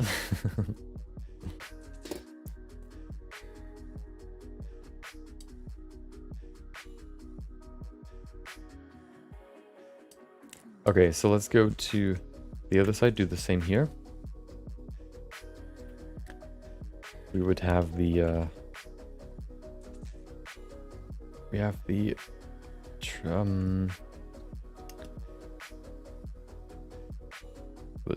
trapezius, not, why do I always say trapezius?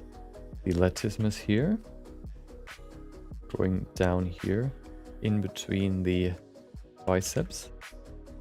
Then we have the chest here, and we would have the small one cobra cordialis or whatever it's called. It's right here. And then we have more muscles coming from... I need to know what they're called. The serratus anterior. Serratus anterior. Serratus anterior. If you don't know which one I mean, you can see them walking right here. Wait. You can see them. You see the zigzag shape right there? That one. That's the muscles coming from below and coming from the back. And I'm trying to figure out what they do again. There they are. They connect to the shoulder blade, as you can see there. Here you can see what they do. They stabilize the back. Oh, they're there to... Oh, yeah, they're there to move the shoulder blade. So they're there to do movements like these. So if you stand like this, you know, you can maybe do that for yourself, you know? A little, you know, muscle... You really learn this if you work out a little bit. You learn how to move your shoulder blades. So, you know what you can do is you can do this, you know, to raise your shoulders. You can even pull them down a little bit, like this. You can also push them forward. I don't know if you can see my shoulder blades. You can see them. You see my shoulder blades there? Right here. Right here. And you can push them together like this. That's what they're there for. Well, one part, of course. I think, yeah. I think they're for the forwards movement, because if they try to push, like if they try to pull, they would move the shoulder blades forward. So if you want to do this, you know, you want to extend your arm forwards like this, you know. Woo. I don't move my hand right now. All I do is I move my shoulder blade. That would be because of the movement forward would be the serratus anterior. Just completed the classic donut tutorial. Nice. Watching others struggle with their models. Do you like 3D modeling more, or do you like sculpting more? Or have you not decided yet? Maybe, or better question would be, do you like creating characters, or do you like creating stuff like, I don't know, like furniture or cars, stuff like that? Maybe even guns? Those are basically the two. Or I guess you could also do stuff like special effects or physics simulations. If you're a nerd, you do that stuff.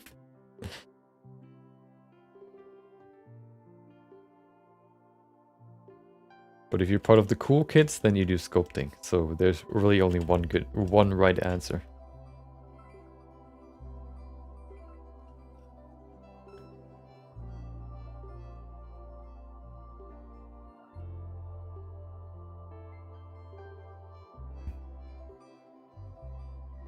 Haven't decided yet. Love creating models. Yeah. I mean, you know, that's the good part about beginning Blender. You can explore everything and then see what you like the most. Digi-sculpting.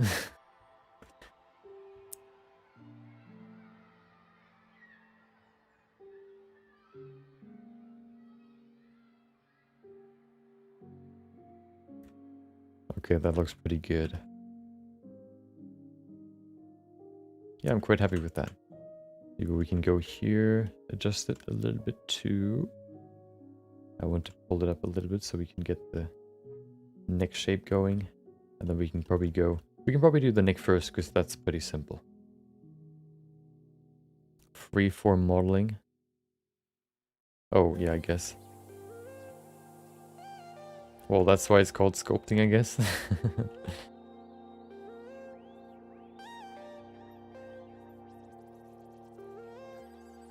I like sculpting. Sculpting sounds cool. Better than freeform modeling.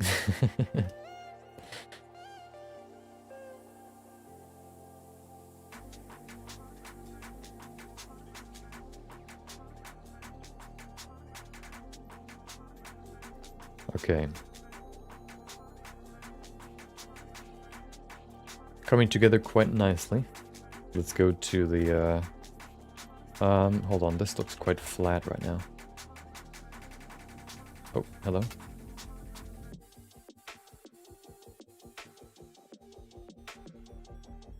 The ribcage, of course, is quite round, so I kind of want to keep that in mind here. That's better. Yeah. Okay. Let's go to the neck now. So for the neck, we don't really need to do much.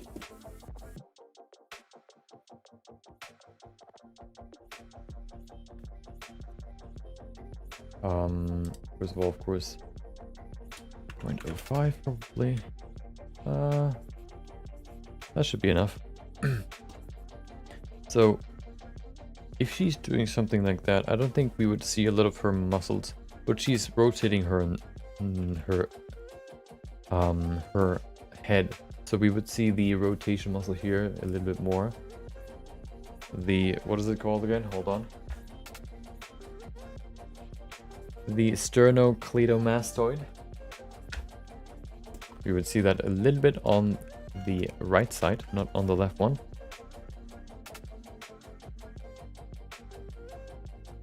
But also not that much. We should probably move the... no, actually. Yeah, I think I want to move the clavicle a little bit further back. There's quite a big distance between the neck and the clavicle right now. How long have you been doing the blender thing? I've been doing the blender thing since, well, for basically around, well, yeah, basically 3 years now. Started in 2019.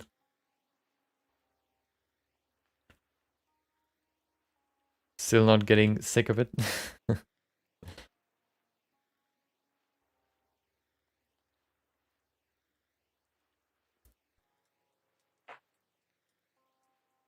Still learning new things. Oh.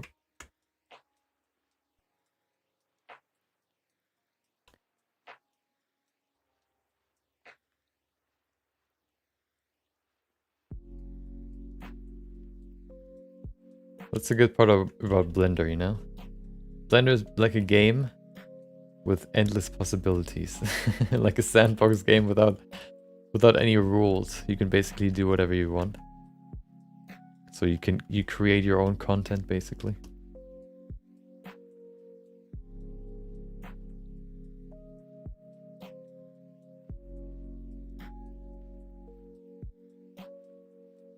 But you know what? When that idea came to me the first time, when I did my first Blender introduction tutorials to learn the basics, and then I did my first own project where I wanted to create a living room by myself. And then when I think the moment where I finished my first chair and I placed it in the room, I kind of realized, well, this is kind of like a game. You know, you build the, but I guess the difference is that you don't just place the models, but you build them yourself too. A very extended, very detailed game, I guess you could say.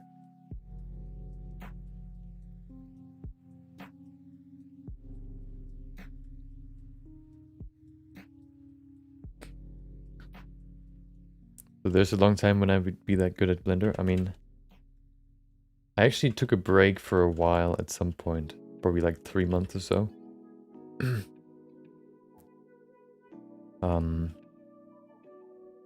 I guess if you do more projects, you can be faster. But of course, it always takes a little bit of time.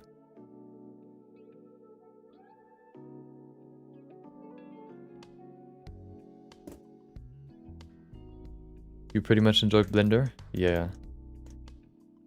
Otherwise, I wouldn't be doing it anymore.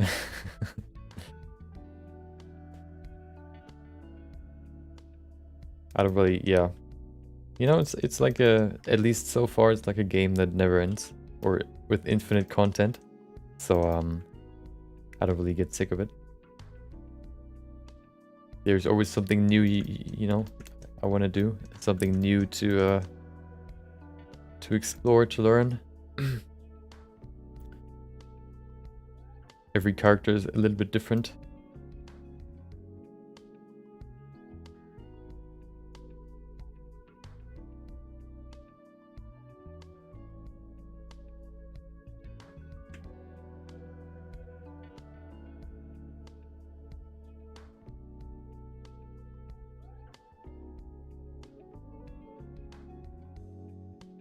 I've seen many who just do it for money. Really?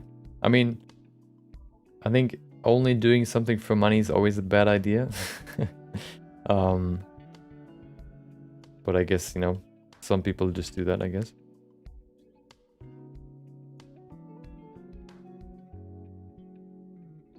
I don't think you would enjoy life that much if you do something only for the money.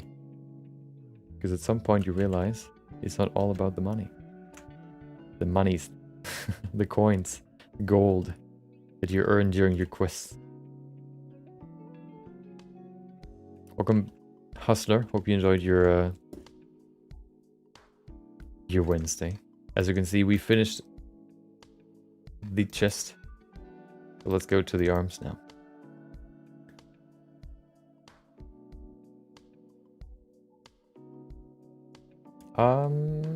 Let's begin with the shoulders.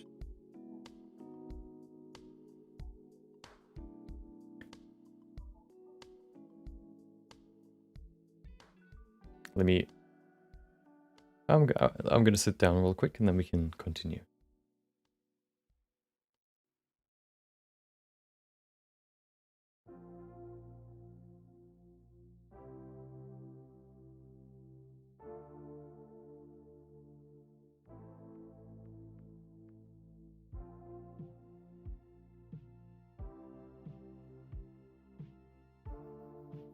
So, Hustler, just for you, okay? Because you were already talking about learning more about the body. I actually learned that there's another biceps muscle. There are 3 biceps muscles, okay? 3. More than I have eyes. So, let me show you which one it is. Here it is. So, do I still have the image? No, I don't. Okay, so if you look at this, let's do it again. Do what you enjoy doing, and if you happen to make a little money with it, then all the better. Exactly. Do what you find doing and try to make it the thing that you do for a living, basically. That should be your goal in life.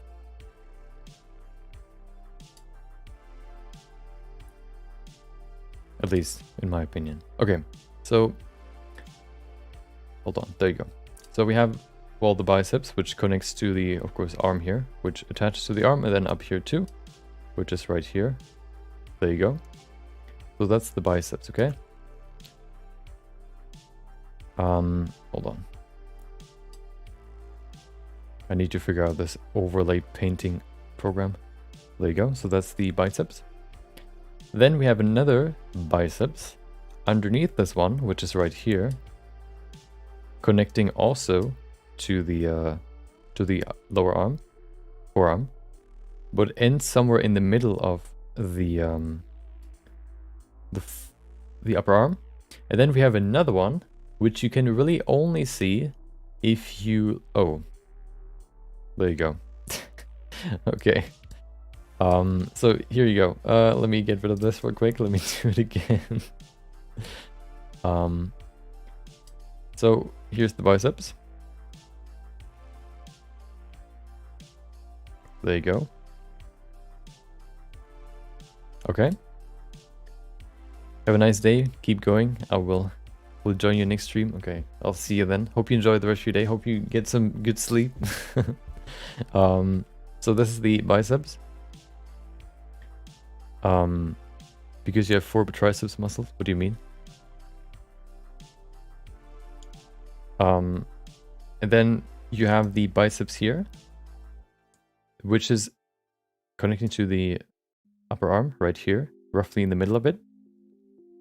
And then you have another one. Well, this one is lying underneath the biceps, so it's kind of harder to see. And then we have another one which comes from the shoulder blade and is right here, this little triangle. This little thing right there, which connects to the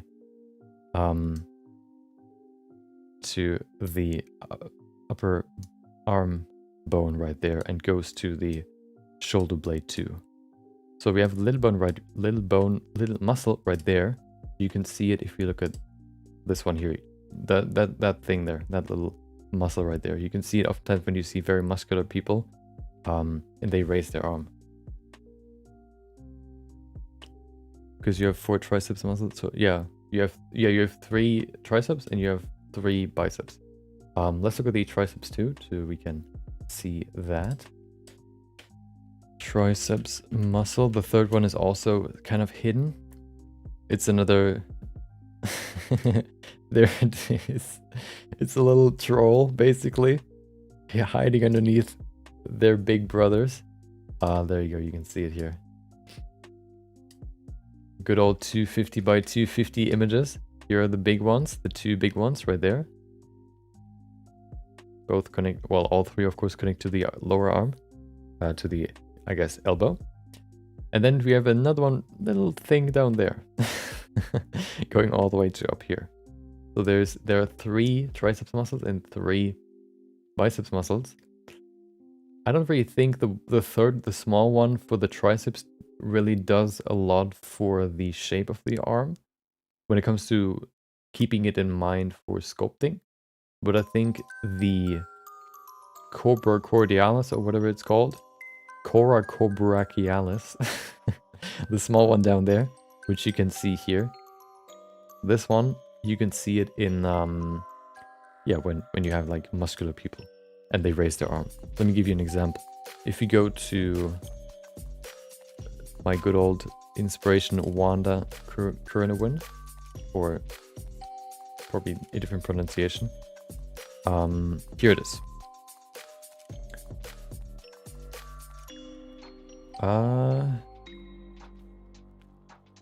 Here you can see it.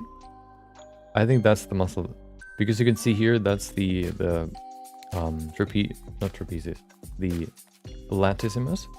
This one here. If we compare that to this image here, we can see it.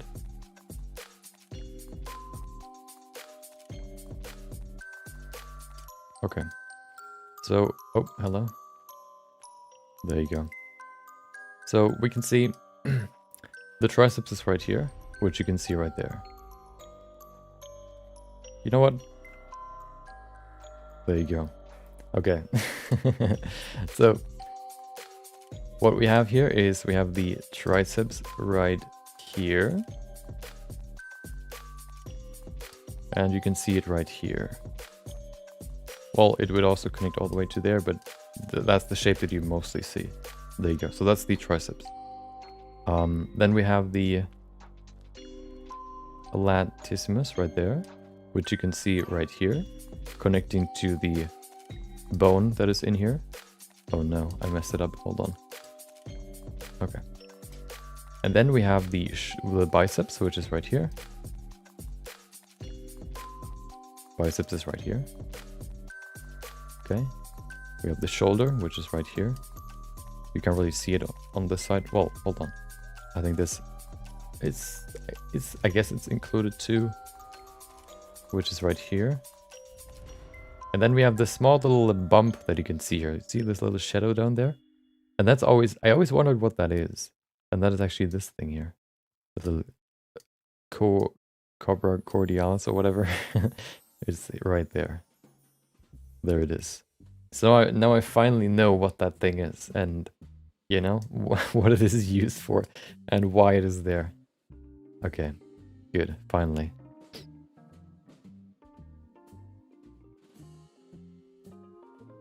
And now you do too. What is this? Hold on. Ah. See, that's why I do these full body sculpts. Because somebody commented on the retopology in 6 minutes video, asking what they ask. Nah, I don't want to pull it up now. They basically said something like they liked what I talked about and how I explained it, and then they said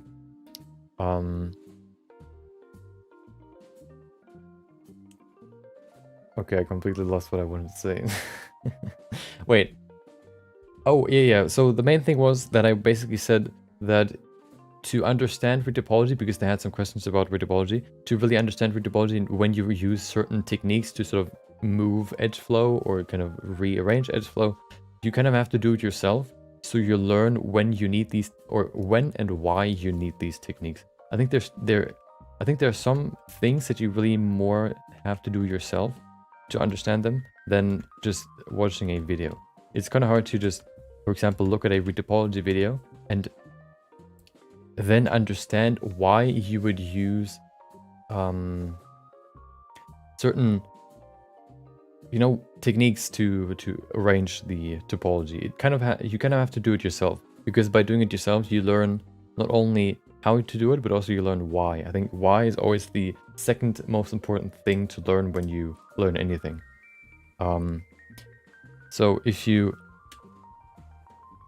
learn anything, there should, in my opinion at least, there should be two questions that at the end should always be answered. The first one is what, I guess, or how, I guess. The other one is why. I think because of, if you learn why, you can, if you know why, you can sort of use that knowledge and maybe come to a conclusion or learn something else faster, because you already know why you would use it in a different sense. So if you know why you would use edge flow rerouting, let's call it, for the chest, for example, or for the shoulders, if you know why you would do it there, then you also know that, well, I do it there because this and that. Now I have this situation on, I don't know, the hands. I have the same problem. Can I use the same reasoning there too? And then you do it, or it makes sense, and then you can do it there too. And this way you can sort of, by understanding it better, you can apply the same logic to other pieces too. And yeah, learn quicker, I guess. That's why I always stress in all of my tutorials, I try to answer the question why, because it's such an important question for me to answer. And stuff like, why do you use a certain rerouting technique in retopology is kind of hard to explain. You just have to do it. You could probably explain it, but it's hard to understand it if you don't know the background.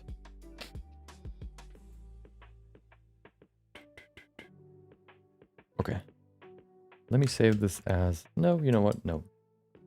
I'm going to save it there. I want to try to make my own crochet made out of multiple smaller objects to represent the muscles. I get confused when I try to sculpt the muscles in like you do, something similar to the one I posted. So similar to what... Oh. Ah. So basically the big shapes of the body. Something like that. There you go. Yeah. I think you did that before, at least you started, right? At some point.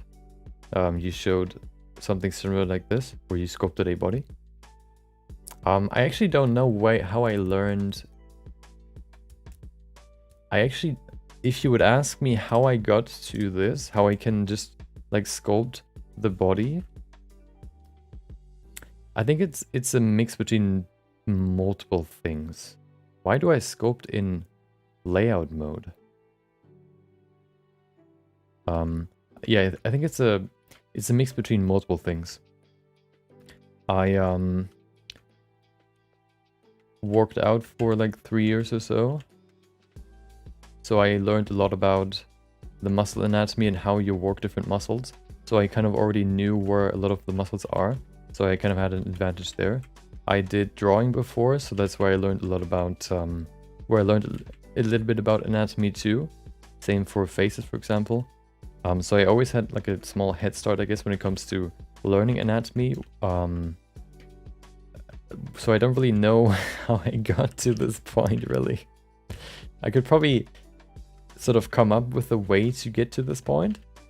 But I don't know how I got to this point, which is kind of weird. I just realized that. I guess it's also just kind of trial and error for me. You know what? Oh, let me see if I can find the first full body sculpt that I ever did. I think I still have it. Tried a few before, but the proportions were not right, so I spent more time trying to fill and reshape them, so just started... Yeah. I think what I did is at some point I wanted to do one of these figurines very early on, and I realized I can't, because I'm too bad at it yet. I think I was in the first year or second year, and then I just resorted back to, you know, head and nothing else. Let's see. Let's see if I can find it. It should be in my backup folder. Does linking work for hiding objects too? What? Like linking two objects, hiding one and the other hides two? Maybe if they're the same. Do you mean in here, in the outline? You can't see it, but here up above me in my outliner, hiding something? Do you mean that? So if I do this, you mean that with hiding?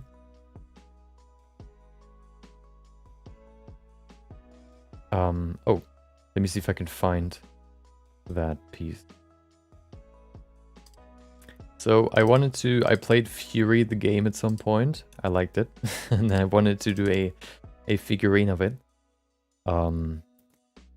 And I failed miserably. So let's see if I can find it. I have never tried that actually. Never tried linking stuff and then hiding it. We can test it in a second. There it is. Oh no. Let's see. So here are the references. Wait, that's not the reference. Here's the reference. Here are the references. So that's the guy. Looks really cool, yeah. Look at them. Very ninja-like. Very muscular, very mechanical. Look at him, glowing. He's an RGB warrior, one might say. So that's what I wanted to create. I think the pose was something like that or something more like this. So that was the goal, okay? Let's look at the outcome. There it is. Look at it. Oh my god. Look at that awesome pose. Yeah, that's when I tried by just sculpting it. I didn't really know anatomy too much. And I, you know, just tried sculpting it and trying to add the pose while I sculpted was a bad idea. So yeah, there it is. One of my earliest full body sculpts. I think that's the first one that I ever did. I don't know if I did another one for a long time. I wonder, let me see. So that's one. Head sculpt, nope. Head sculpt, head sculpt, head sculpt. There you go. So I resorted back to what I know. Then we have sculpt timber, where I sculpted one thing a day with a certain topic. Didn't really do a full body there. Oh, I actually did. Hold on. I did one body. I like this one actually. This one looks cool. Yeah, look at this. I like that one. That was in 2019. Wait, when was that? 2019, that's 3 years ago. Yeah, in February I started, and this is basically in September. Oh, this one's also cool. I like that one too. Here, look at this. It's a little bit messy. You can't really see much. It's not. You don't really have like a point of focus. The boat is kind of hidden. But I think this one was called. The topic was Moby Dick, and here's the body. Look at it. There it is.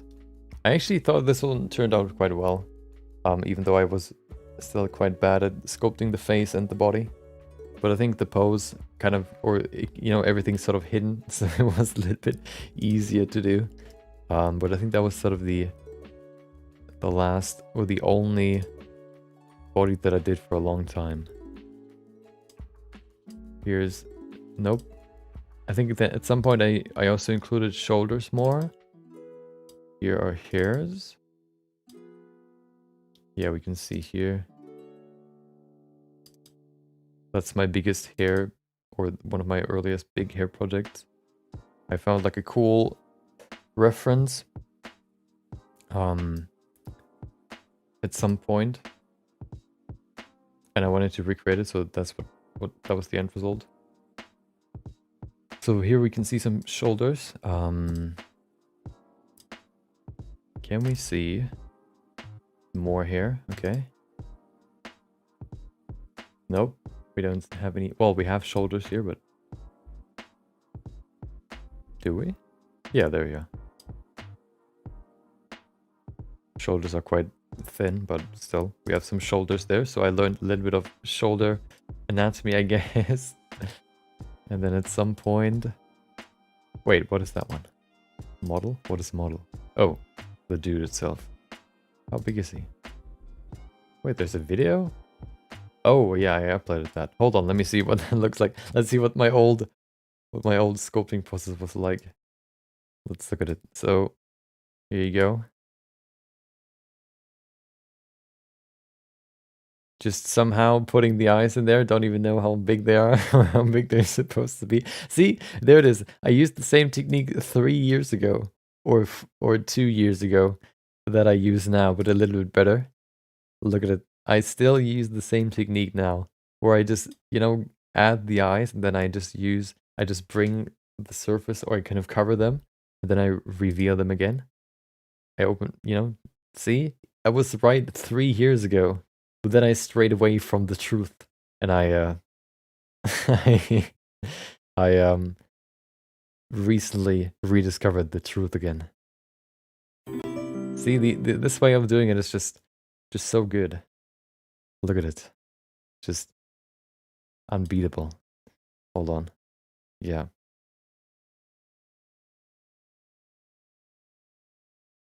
Oh, that's also when I still thought that the eyelids are two, so I split them here. I thought this one at the top would be would be lying on top of the other one, but of course this is just one muscle that then just kind of merges into one.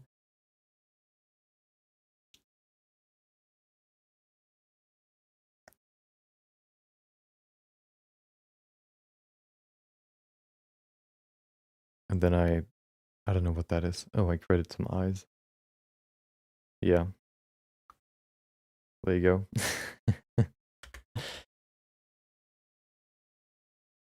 Okay. That was I actually oh no, because I watched that video. I don't have any music. Hold on. Let me somebody just subscribed. Who is it? Who was it? Let's see. Thank you for the subscription, Mike, with AI. Mike, thank you. If you're here watching, hope you enjoyed your Wednesday. Thank you for subscribing. Hope you enjoyed the stream. Your Neo Samurai is still better than the stage I am at after a few months. Well, I think you always see others a little bit better than yours. But well, as I said before, I had some practice in drawing, for example. So I had some advantages. Let me bring back the music, okay? Kind of getting pretty quiet in here. The void of the empty void is swallowing my my voice. Hold on. Music. Nope. Yeah. Okay. There it is. Okay, let me actually let me start with a cool song.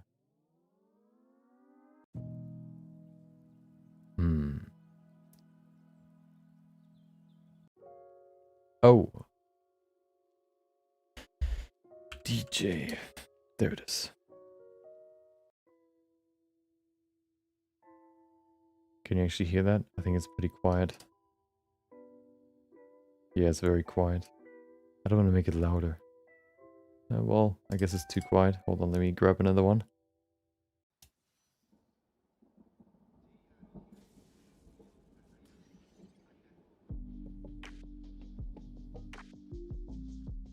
That's pretty cool. I do think the top lid covers the lower lid one just a little bit. Let's see. Maybe I'm wrong. It's eyelid muscle. Muscle. Let's see.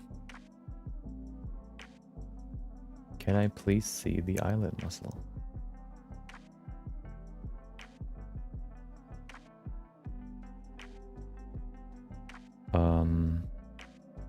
There you go. You can see what it looks like. So, yeah, it's one circular muscle. So it doesn't really cover it. What you can see here is that you have this little bump. You have the same for the lip muscle. The lip muscle is basically the same, where it goes around the whole lips in a circular motion, and then in the middle here you have this little bump, or I guess pit. So yeah.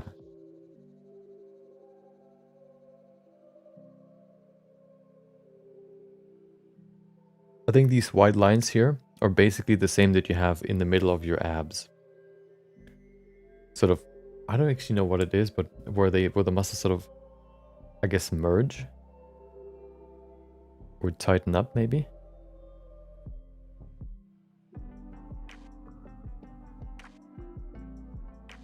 Let's see,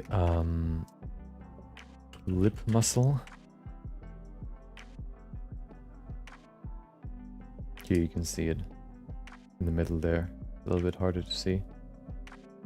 Some do it, some show it better, some don't. There you go. Do you see the little stripe there in the middle? The corner seems to overlap.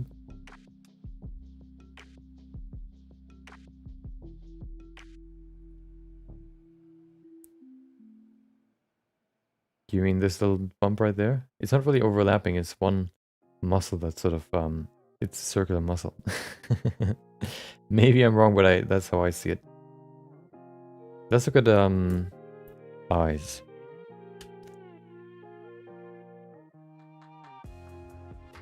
Can we see the eye corner, please?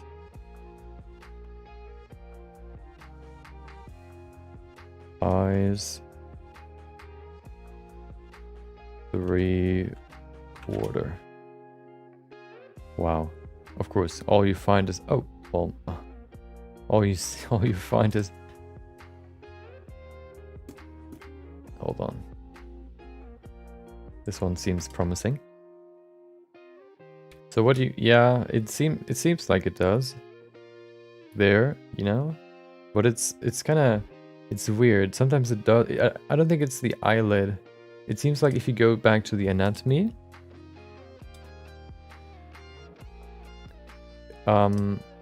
you can see here we have multiple rings. I think what you can see there is that this muscle is more pronounced if you open your eyes a little bit more. So the eyelid seems like it's overlapping, but that is just this muscle being sort of a little bit further in front of the middle thing there. So if you look at this, for example, it sort of seems that way. But maybe not. I don't know. Could also be very very personal. But it definitely seems that way. But the entire muscle is very much one piece, yeah. Okay. See, and we already wasted another half an hour or 15 minutes looking at references. Okay, let's get going here. Well, so it wasn't really wasted, so I wouldn't say that, but I wanted to get going.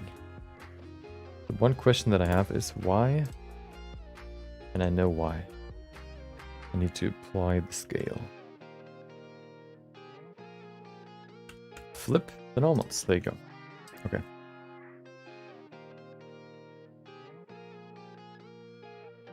It's like a wrinkle, yeah.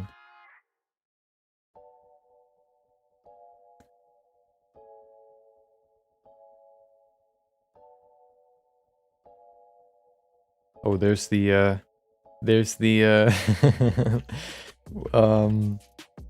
what is it? The default cube soundtrack or intro song.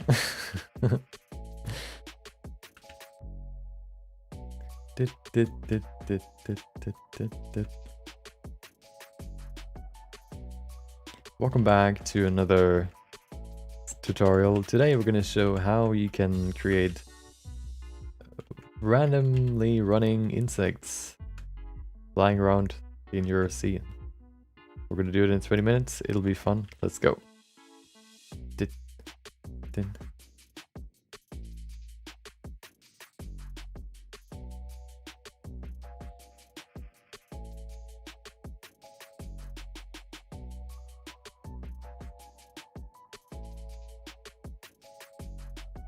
Okay, so here we can see the 3 shoulder muscles. The one in the back, the one in the middle here, and the one in the front, right there. Okay.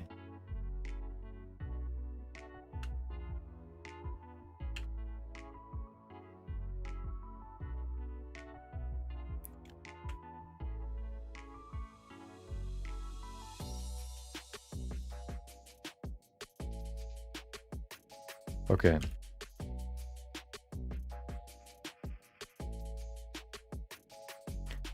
This looks kind of weird right now. Let's see if we can adjust it. You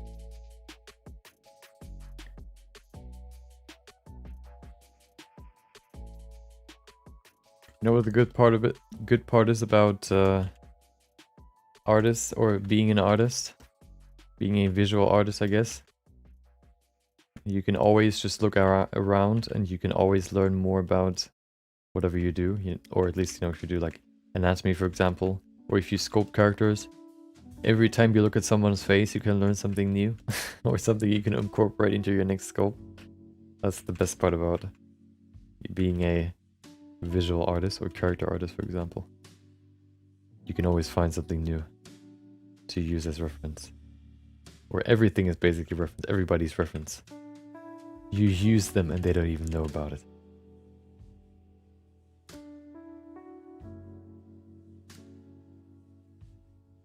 You use them with your eyes, without their consent, but they don't even know about it.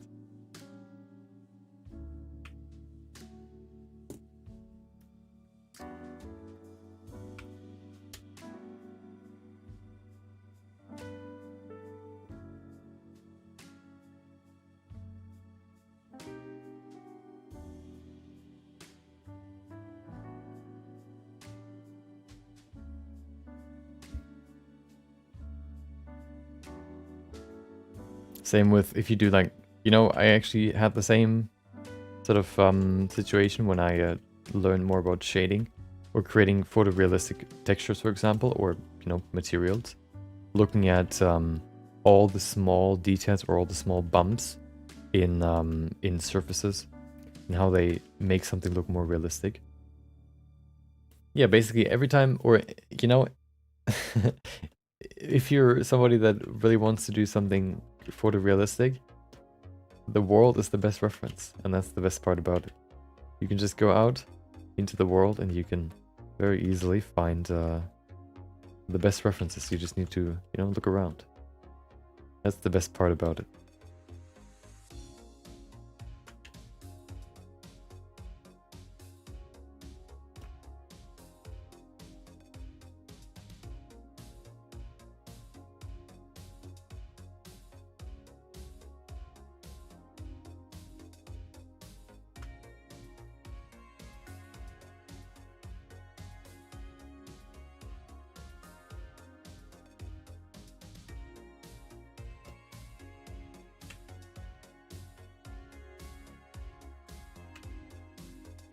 Oh, well, I don't know if it's helpful for you, Hustler, but maybe you've seen the newest video released today. My freestyle sculpt of, my freestyle female body sculpt. Maybe that can be helpful to you too.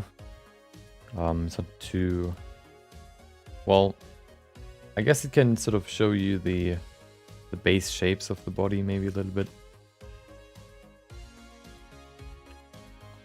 You know, good old time lapse. I thought, you know, it was quite helpful to me, so maybe it's helpful to you too.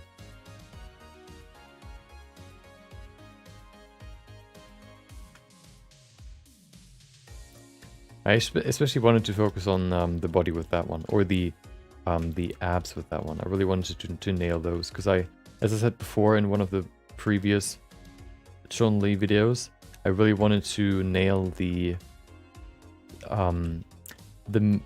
sort of very, very fine balance between making the body defined and also smooth. There's like this specific balance that you need to hit to make something look like very aesthetic, I guess you could say. And I think it came pretty close. Closer than I thought it would.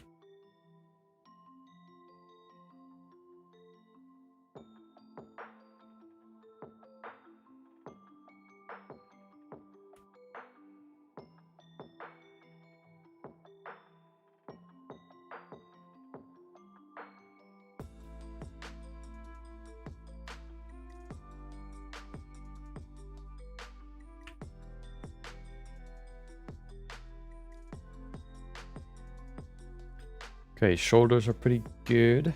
Let me look at the left one. The left one looks kind of weird right now.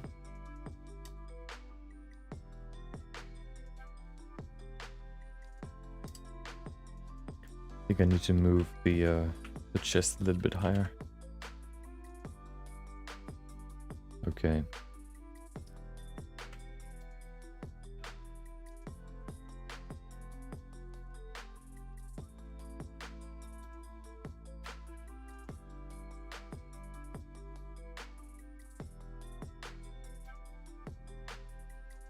There you go. Let's go to one of the arms. I want to do this one first because this one's easier.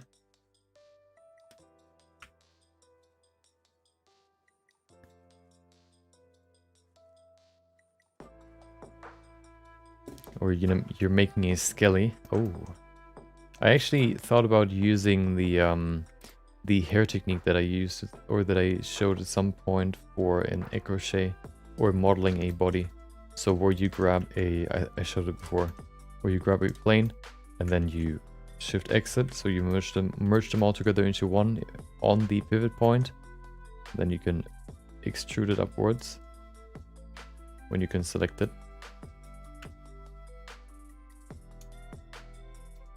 Oh.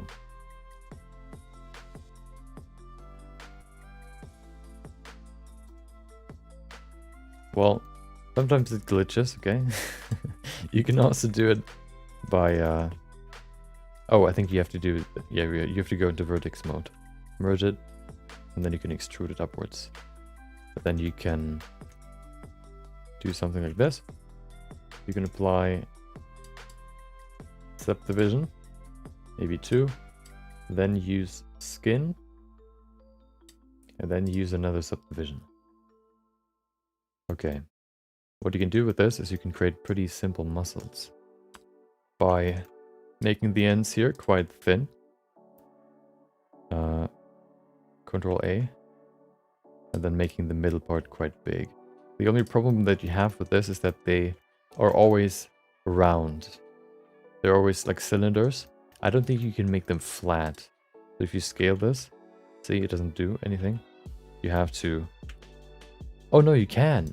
Oh wow, so you can actually use this for muscles. See, now you could create a full arm with this.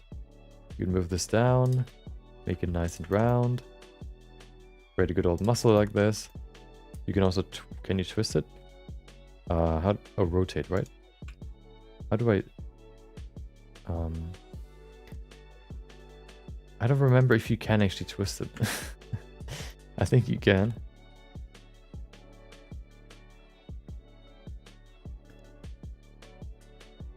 Maybe not. Well, maybe this is... Maybe it doesn't work that well for... for muscles. Maybe there's a way, but I don't know if there's one. Okay, never mind.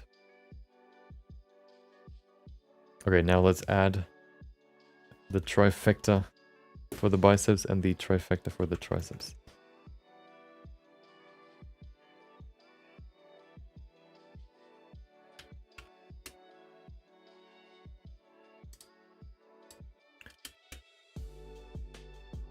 So, we have muscle number 1. The Chad muscle, aka the biceps. Quite thin overall, comparing the other parts of them, you know, the other muscles of the arm. There you go. Right here. Okay. It is actually all the way to the... Okay. Connecting to the shoulder sort of ends it or envelops it. Frames it, let's say. Right here. YouTube chat delays to... You... Wait, you're catching up? Are you trying to learn something? Or, you know, catch up on specific info? So here's the biceps. Right there. Then we have the chorda cobrachialis. Right here. The cobra cobrachialis. Right there. Going to the biceps. No, the muscle right, I mean the bone right there. Then we have the triceps in the back, but I want to do the front first. So we have the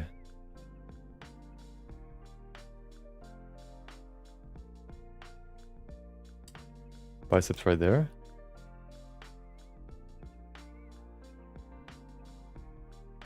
Here's the biceps. Then we have the brachialis underneath it, which is actually showing a little bit on the side here.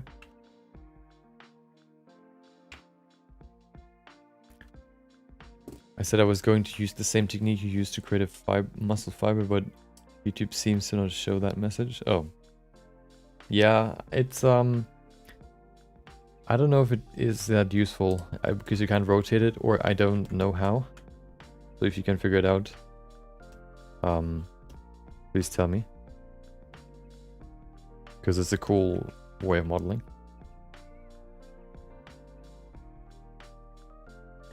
Here you go. Then we have the other biceps that is right there.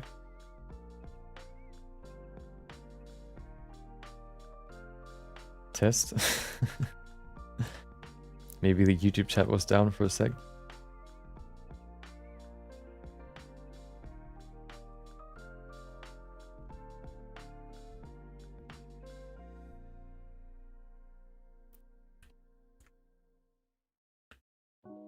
Okay.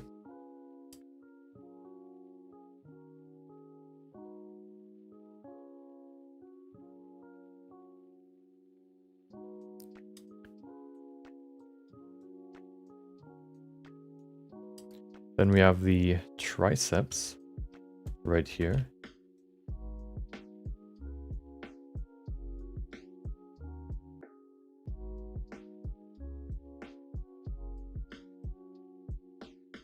This big bad boy here.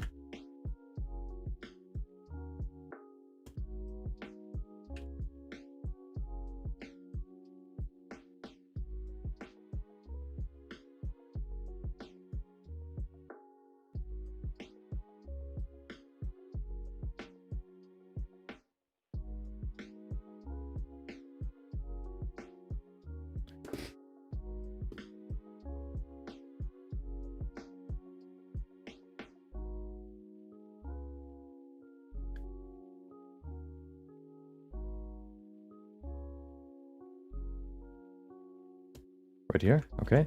We have the same on the other side. So let's make it a little bit bigger here.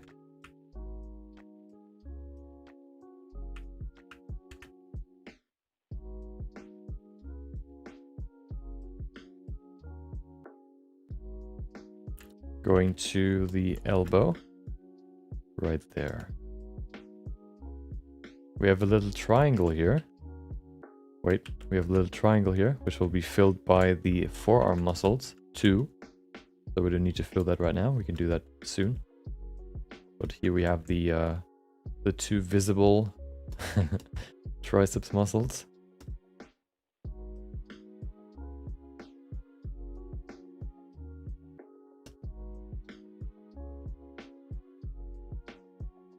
I don't want to make them too big, but I would rather make them too big in the beginning and then make them smaller than make them too small.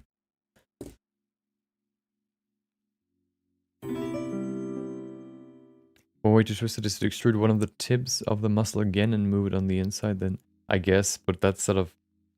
that's a very weird way to fix it. You know, it's a fix that is unnecessary, I guess. You know, it's a fix for a problem that shouldn't exist, or that don't have to, basically shouldn't exist. Thank you, David Sanchez, for subscribing. I appreciate it. If you're here on stream, hope you enjoyed your Wednesday and hope you enjoyed the stream. As you can see, we're doing some anatomy practice as well as sculpting. Well, you guessed it, Chun-Li.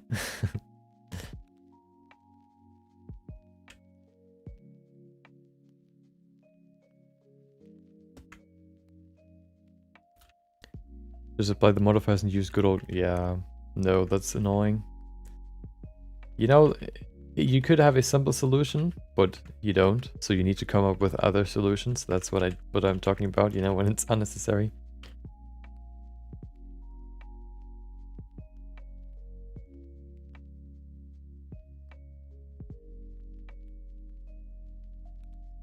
Okay, the size is probably a little bit too big, but yeah, let's adjust it.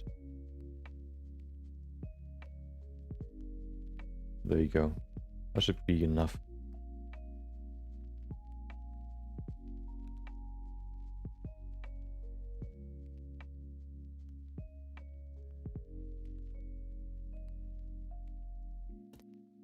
There you go.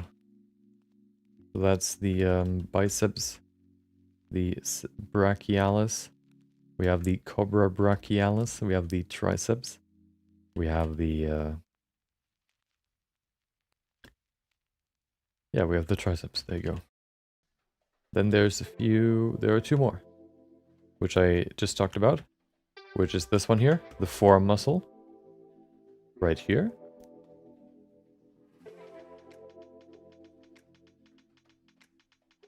Which is called the...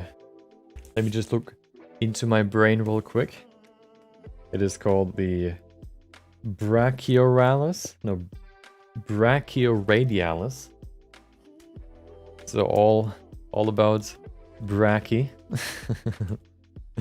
So here we have the brachioradialis. And then on the other side, we have the... let me look in my brain again. It is the...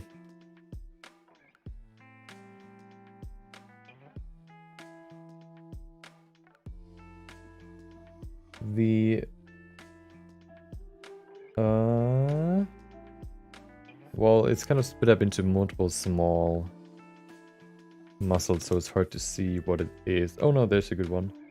The flexor cardi ulnaris. Okay.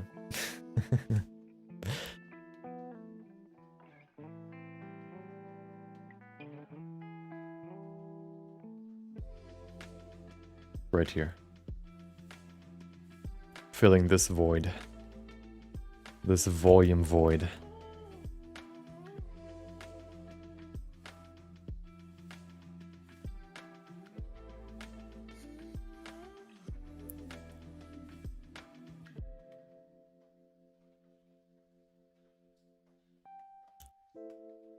Okay, let's go to the forearm.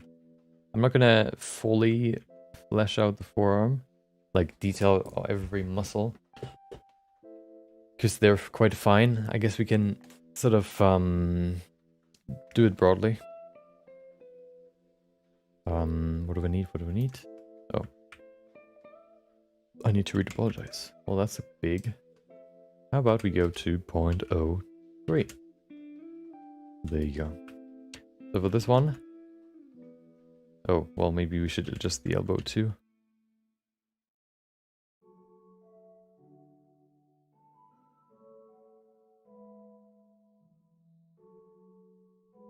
There you go.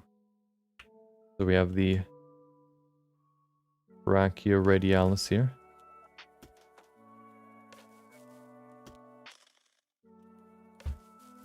Going from the side here into the middle, which closes the gap where the biceps connects to the forearm muscle, forearm bone. How are you switching between different parts of the body? They aren't fully joined yet, right? Nope, those are different parts. Let me show you. So here you can see. Basically, we started with a base mesh that was in a neutral pose, and then we posed it. And now I'm working through all the different parts of the body. And the way we can switch between them, if you're in 3.0, Blender 3.0, you can switch by pressing Alt and Q. And if you're in Blender 2.93, you can switch if you press D. Basically. Welcome back, Polyhedra Cathedral. Seems like Control T used to be a way to twist vertices. Yeah, no, Control T is for curves. I don't know if it ever did work with vertices. You add the bones first? No, let me show you what we started with.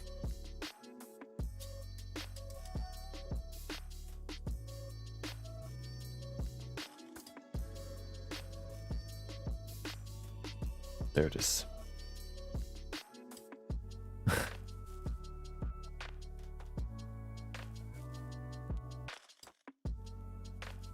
So, here you go. So this is what we started with. Well, we built this. Let me show you the first version that I saved.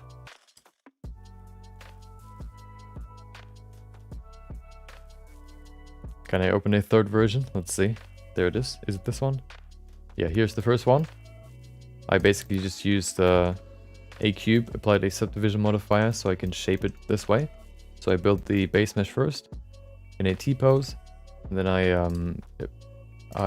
adjusted the proportions a little bit, to kind of smoothed the transitions between everything, and then we went into the pose, which is the previous version to the one that we have right now. So this one is basically the posed version of the one that we saw before.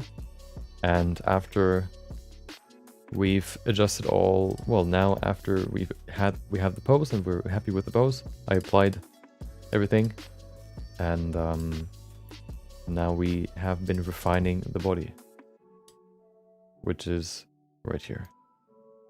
Yesterday we did the lower body. Today we're doing the upper body. I don't know if we can finish all of it. I don't think so, but we can at least do most of it. Seems like I can escape the hands once again.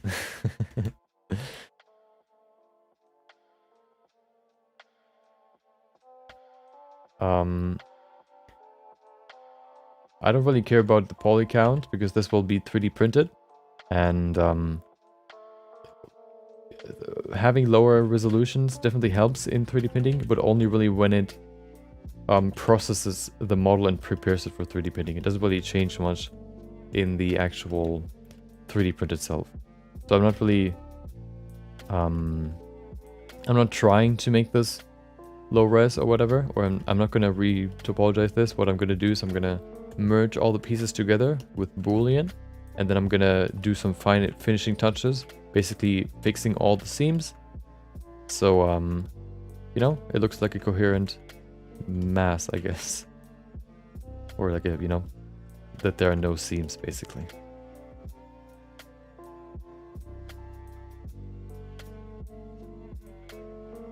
Yeah, with booleans. What you can probably also do, let's try that real quick. Are you saved? I did, okay.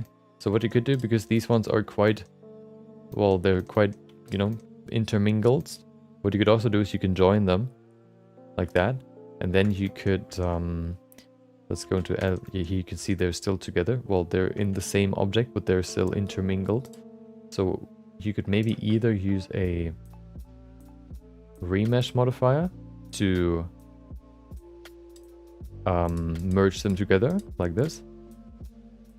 So this works. But you can also go into see, without. That's what you could do. Just join them and then use remesh. Or what you could use, maybe, let's see. What if you use decimate? No, that doesn't work.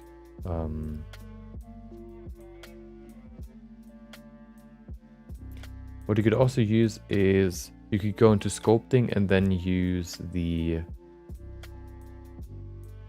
divide. No, what is it? The fill option here. You could probably remesh in here too, or you could use the detail flood fill. That works too. Okay, let me see if I can unjoin them again.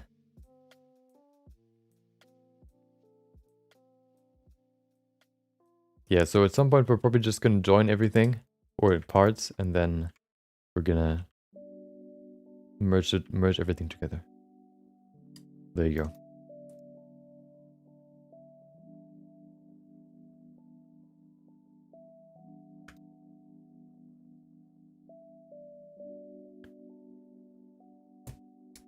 Can you actually give shortcuts to this? Oh, you can. Can you? No, you can. Is there a way to switch between tabs? That would be cool. Let's see. Blender shortcut switch between tabs.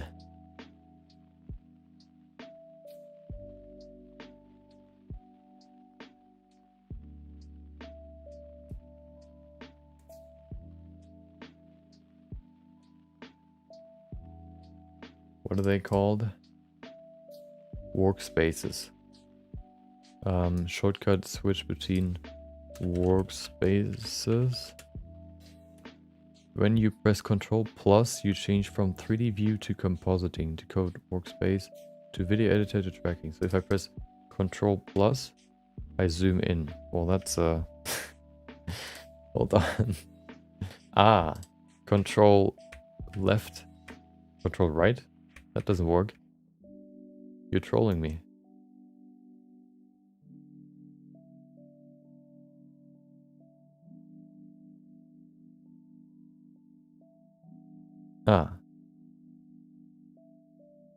Set screen. Set screen.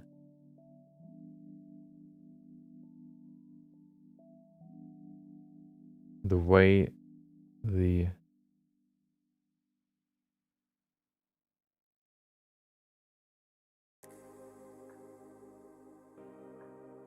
No, that's not the one that I wanted. There it is. Maybe.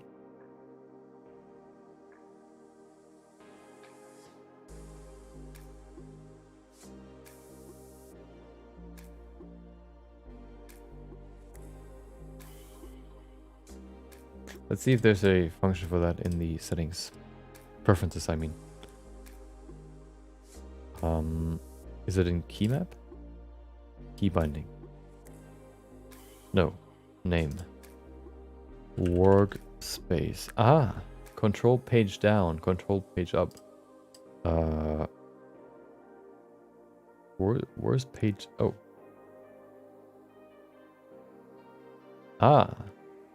Okay. I mean, that works, I guess. Good to know. That'll increase my efficiency even more. So if you want to cycle between, for example, the layout and sculpting tab, what you can press is you can press Control and page up or down to cycle between, to either switch to the next workspace or to the previous one. So page up goes to the next one and page down goes to the previous one. I only have 2 workspaces right now, but that's how you can cycle between workspaces and work just a little bit faster, I guess.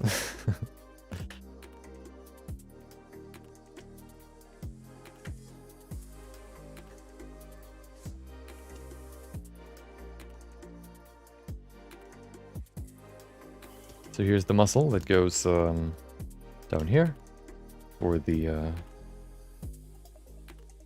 for that part. That's one of the muscles that connects to the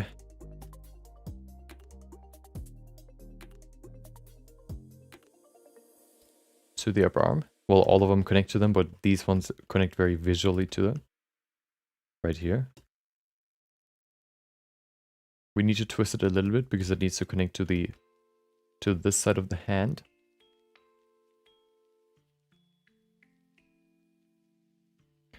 Another thing to keep in mind is the bone that you can see here, the little bump on the hand.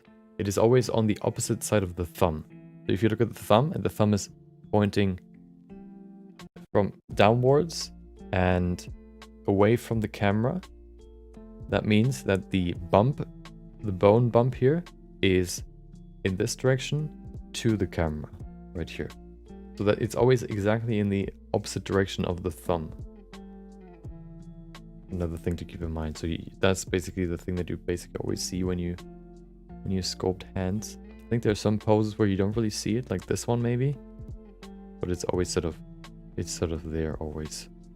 Here you can really see it because it kind of merges with the bump here. How would you feel about digi-sculpting with the ability to angle your hand? You mean angle your pen? Isn't that what you can do? No, wait. I think you can do that. I don't know how though. I think I read about it at some point. But I don't need it, so, you know. You mean basically 3D sculpting in like VR where you can move in 3D space? I don't know if that could work on a screen. And then we have the other muscle here. That connects to the forearm pretty visually. Right here. There you go. Goes into the middle. And finishes the whole, or, you know, creates the triangle where the biceps goes into. Something like that. Yeah, you can, for some reason, I don't know why, but you can change the rotation of the... How do you change the rotation of the brush? Hold on. Or is it the tip round? No, it's not the tip roundness. It's direction? No. There's some sort of keybind that I sometimes accidentally press that rotates the brush. I do not know what I press. What is that? Oh.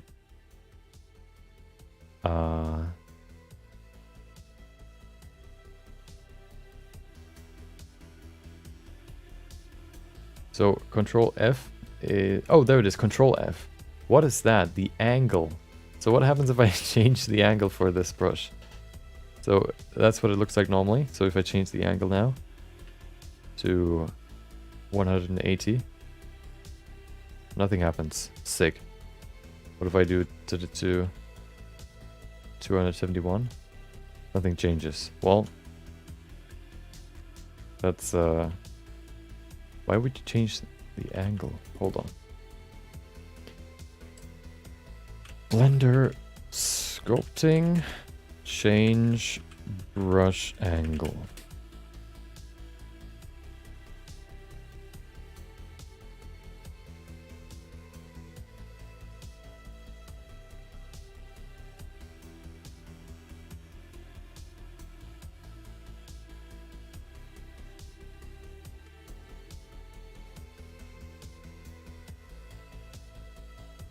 Or is it... Ah, I think it's meant for using textures.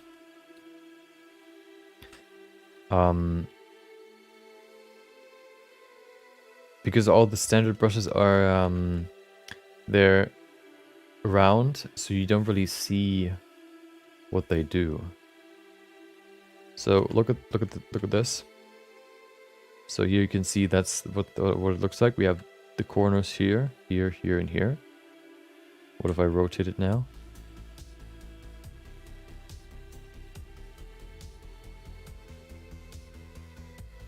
No, I don't know. Wait, oh, yeah, I don't know. Maybe, I think that's it. Maybe, I'm wrong though. The only way I can think of doing that would be VR, yeah.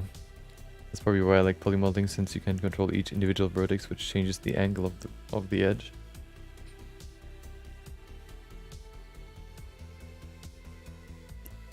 Did you just say that you like polymodeling? I think you're in the wrong stream. I think you need to leave. It was nice knowing you. But please, leave the premises. Or Nightbot will have a talk with you.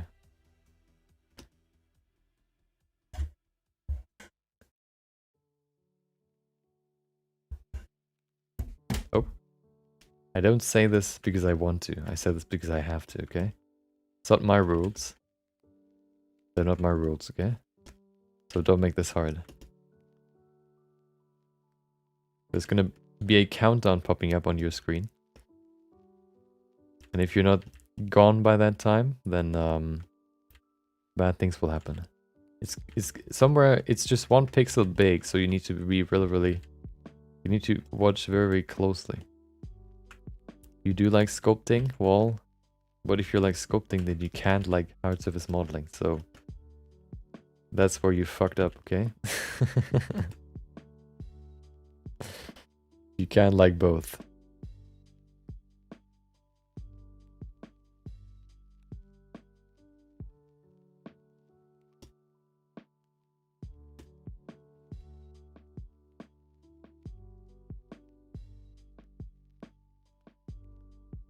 Fight me? I don't have to. Nightbot is there to do the job.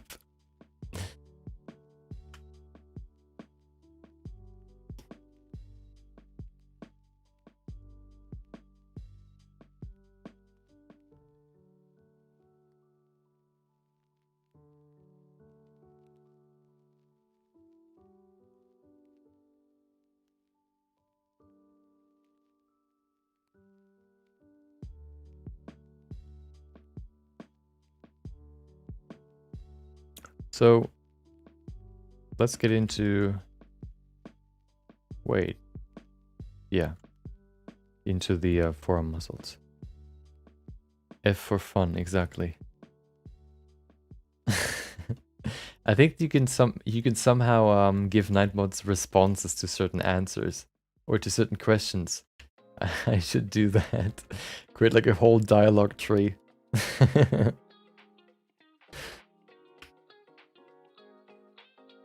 So you can have a conversation with Nightbot. I actually thought at some point when I was new to live streaming that Nightbot was just a person. Because I think the first sort of streams that I watched always had certain like very organic answers. So I thought, oh, okay, interesting.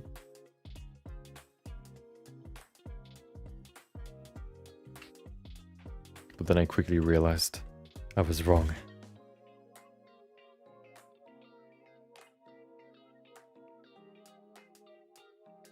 Okay, here we have the we have those 2 muscles. Those are now in place. Let's go to what we have here. So this space needs to be filled. And this space is basically filled. So these 2, I think, are for wrist rotation, like this. And then we have the muscles that come and are here that are for the fingers themselves. And if you have all your fingers, you should see that you have 5. And 4 of them you can see as muscles right here. So we need to split this up, this space here, into 4 muscles, basically. I don't know if that made any sense, but I'm going to show you what I mean.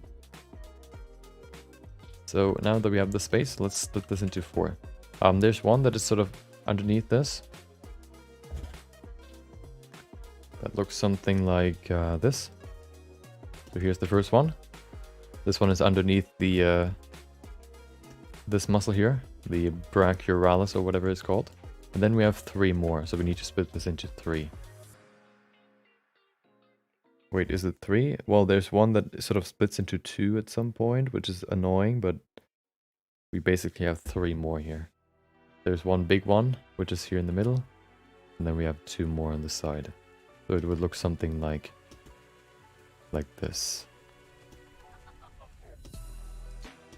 I learned that from Sam Webster, if you want to know. If you're curious. There you go. So it should look something like that. It might be a little bit scuffed right now, but that's sort of what it should look like.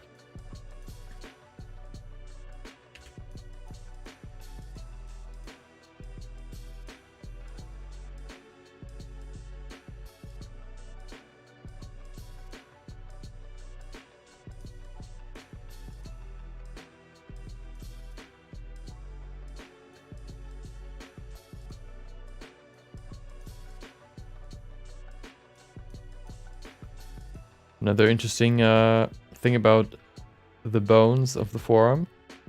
Only one of the bones rotates. The other one is in place and doesn't move. Or doesn't rotate at least.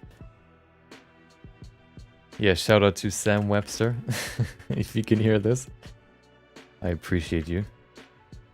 You're doing Lord's work. Or God's work, whatever you say.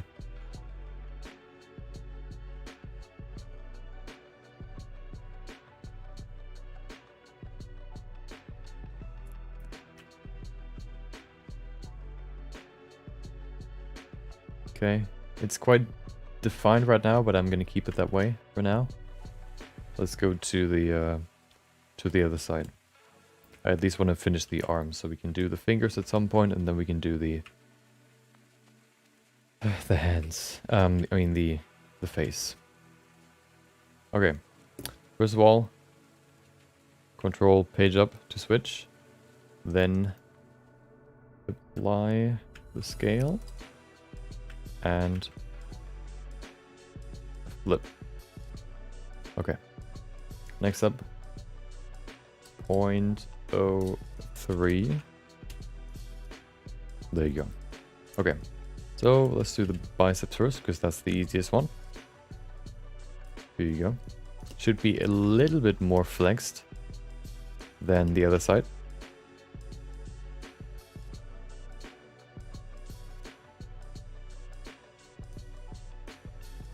So it should probably not make a big difference, but oftentimes you can see there's like a small little gap between the biceps and the forearm if you flex your biceps. I'm going to show you what that looks like. If you want it or not. You can look away if you want, but otherwise you'll see it, okay? Let me show you.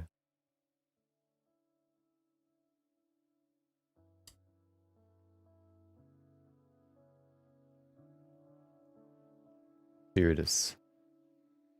That's what I mean. You can see here how the muscle tightens up. It gets thicker, but you can see this little gap right there. That's what I mean. There you go. That's what I want to include here too.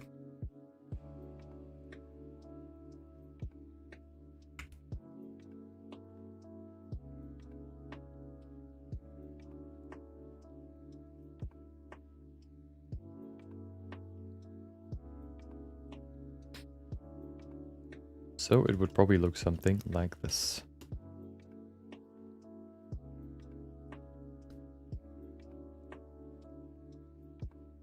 Then we have the cobra corbaciadalis right here. The good old jokester of muscles. The decoy. Or no, not the decoy, the ninja. Right there. The ninja of all muscles. Hiding in the shadows.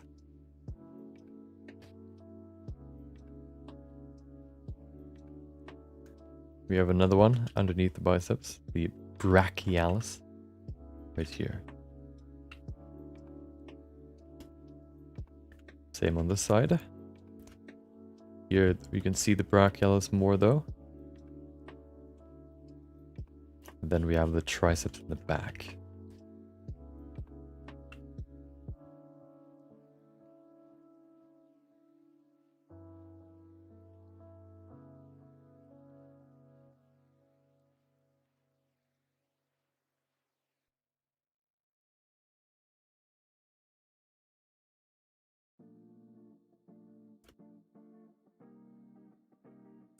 We need to leave a little bit of space here for the radiobrachialis again.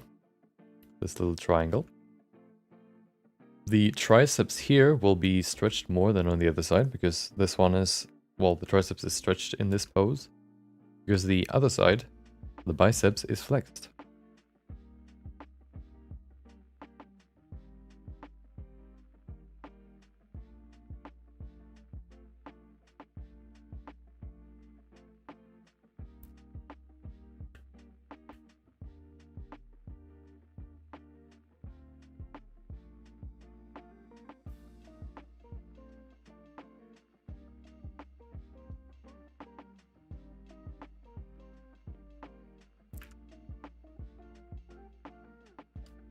Okay.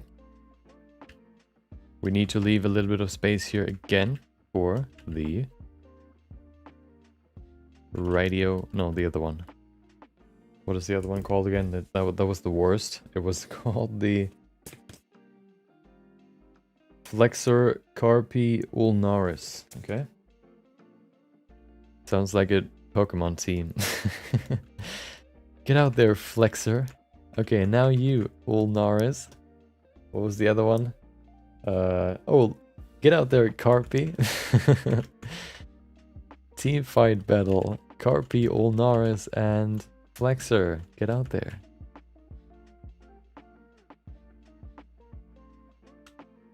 You have no chance. Your Pikachu has no chance against my Flexor.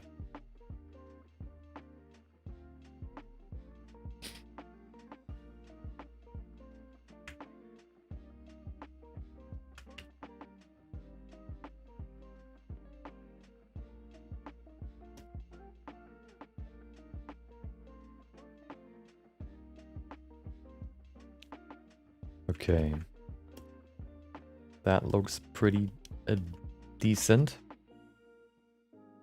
Oh, that's a big offset. There you go.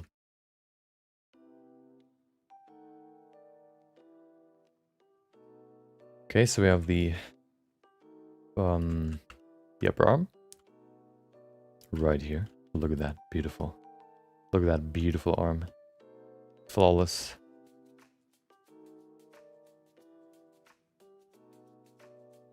Okay. Let's go to the forearm.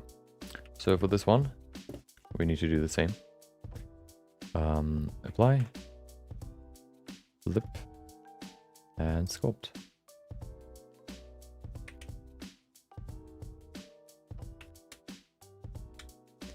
Okay.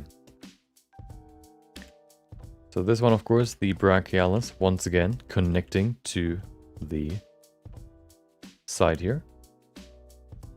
Then we need to bring it, bring this back to form the elbow, because the elbow is quite pointy if you bend it. Bend your forearm. And this one connects to the side here too.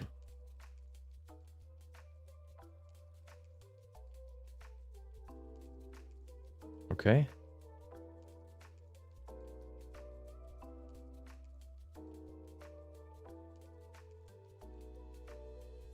I think that's a good start. Let me look up a reference real quick. How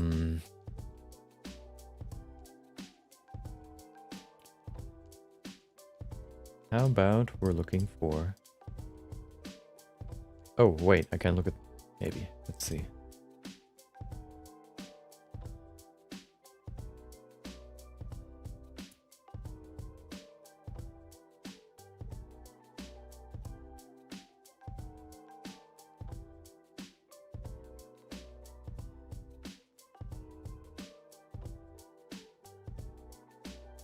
Do we have some good references here?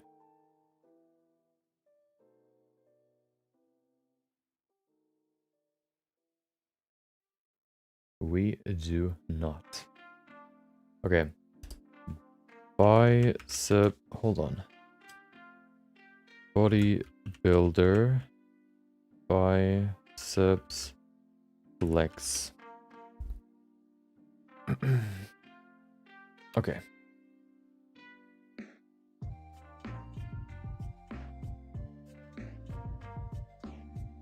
So because the inside here is split up into smaller muscles, this part here looks a little bit different. It's hold on. So the biceps is further over here. And then we need to make this here. Well, the tricep, oh, hello, menus. Oh. The biceps basically goes all the way to, I mean, the triceps goes all the way to the elbow right here because it then, you know, it makes a 90 turn degree and connects to the forearm. Right here. So this part looks a little bit different. More like this, basically. The other side, though, is pretty defined.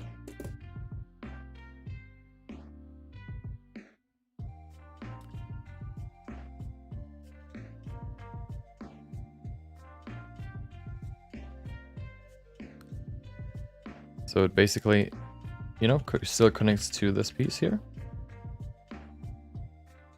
Right there. We need to leave some room here for the tricep still. Maybe this arm is too long. Is it? I can't really tell. I don't think so.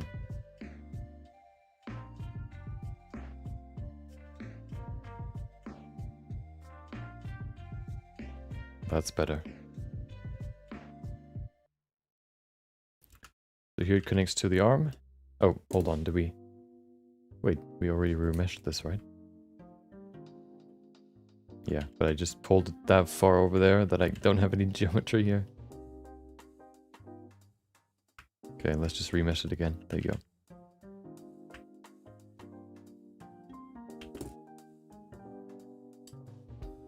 So we have the muscle here.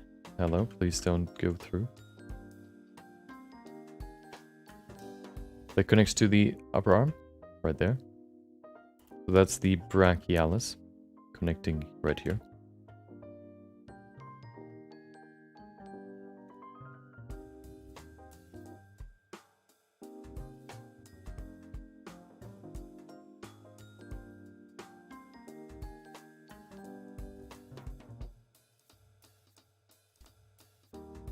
It then goes over here and then over like this.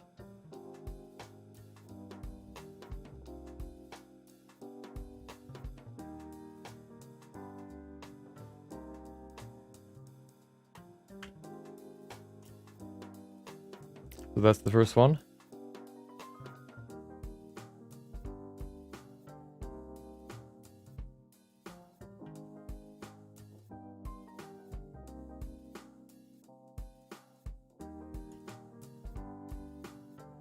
Then we have the triceps right here, going over into this muscle.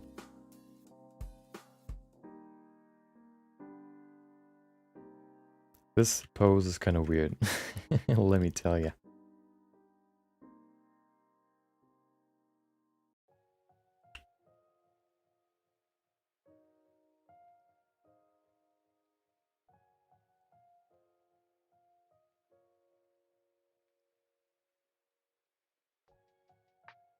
So that's exactly why we do it.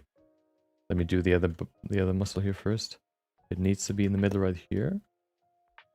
Then it needs to move outwards.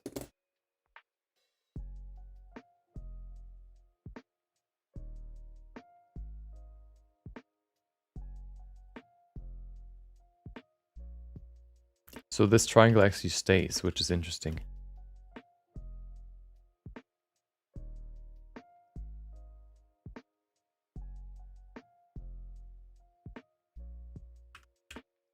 But it looks something like this. somewhat like this.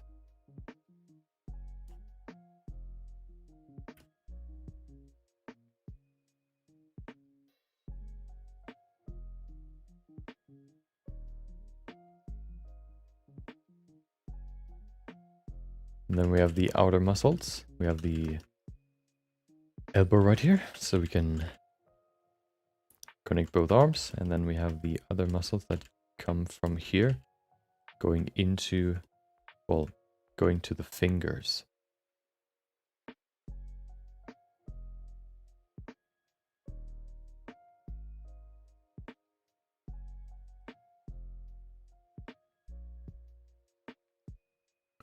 There's one right here.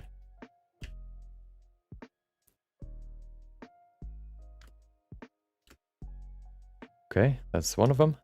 And then we have 3 more.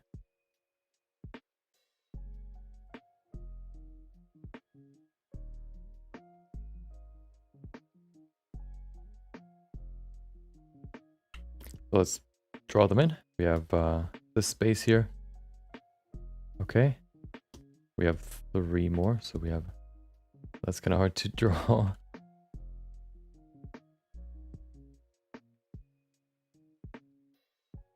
There you go, something like this. At least we don't have to keep it this this defined.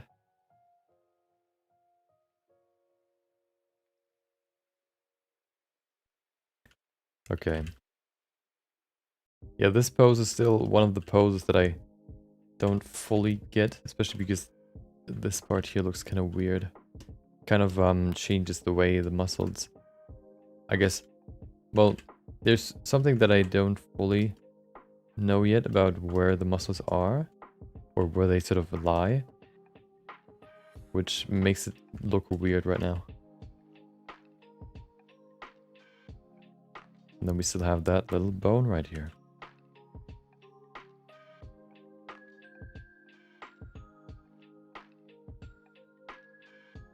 There you go. Let's do the same on the other side.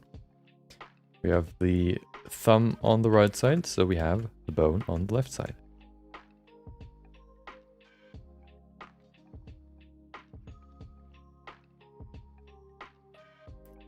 There you go. Okay.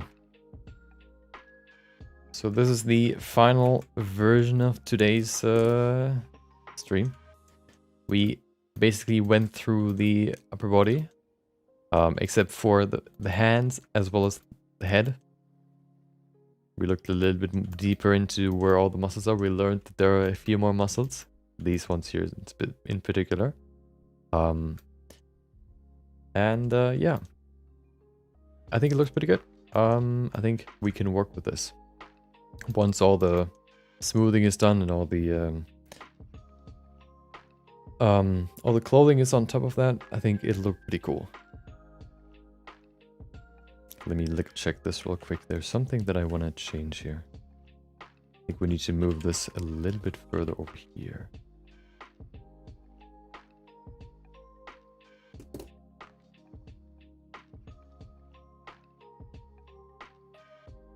Oh yeah, so if somebody is looking through my if somebody's looking through my Pinterest boards and my anatomy references, I also started a new board where I basically collect all the anatomy references when it comes to real people. So I like to have my references where I see all the muscles and no fat and no skin. But I also want to have a reference board where we can see the anatomy basically in real life. So they're like muscular. Well, I not only want to add like muscular people there, but also like different kinds of people, you know. But I want to start with muscular people, so you have a good reference to learn, for example, the anatomy. Yeah, so if you want to go through that, you can do that too. Let me look at the legs real quick. Welcome, Johnny. Good stream. Yeah, I agree. It was pretty productive. I agree. It was a good stream.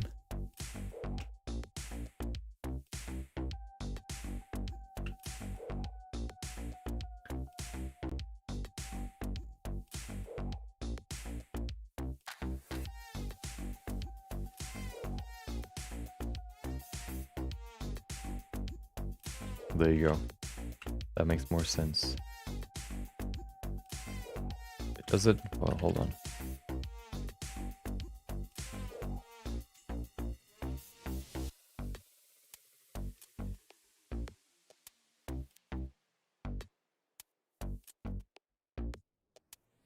Okay, I'm gonna leave it there. There you go. Okay. So next time we're gonna do the probably the fingers, and then afterwards we're gonna do the head. We're gonna join everything together, merge it, and then yeah. Maybe I'll do the hands off stream. I don't think so though, but maybe, maybe I'll have some time to do that. Yeah, but yeah, next week we're gonna probably do some more of this, some other stuff too. Another follow along sculpting session. I still want to figure out what I want to do there. Maybe not a character, maybe a creature. Who knows? I'm probably gonna do a poll about that at some point on YouTube. So if you want to vote in there, you can do that.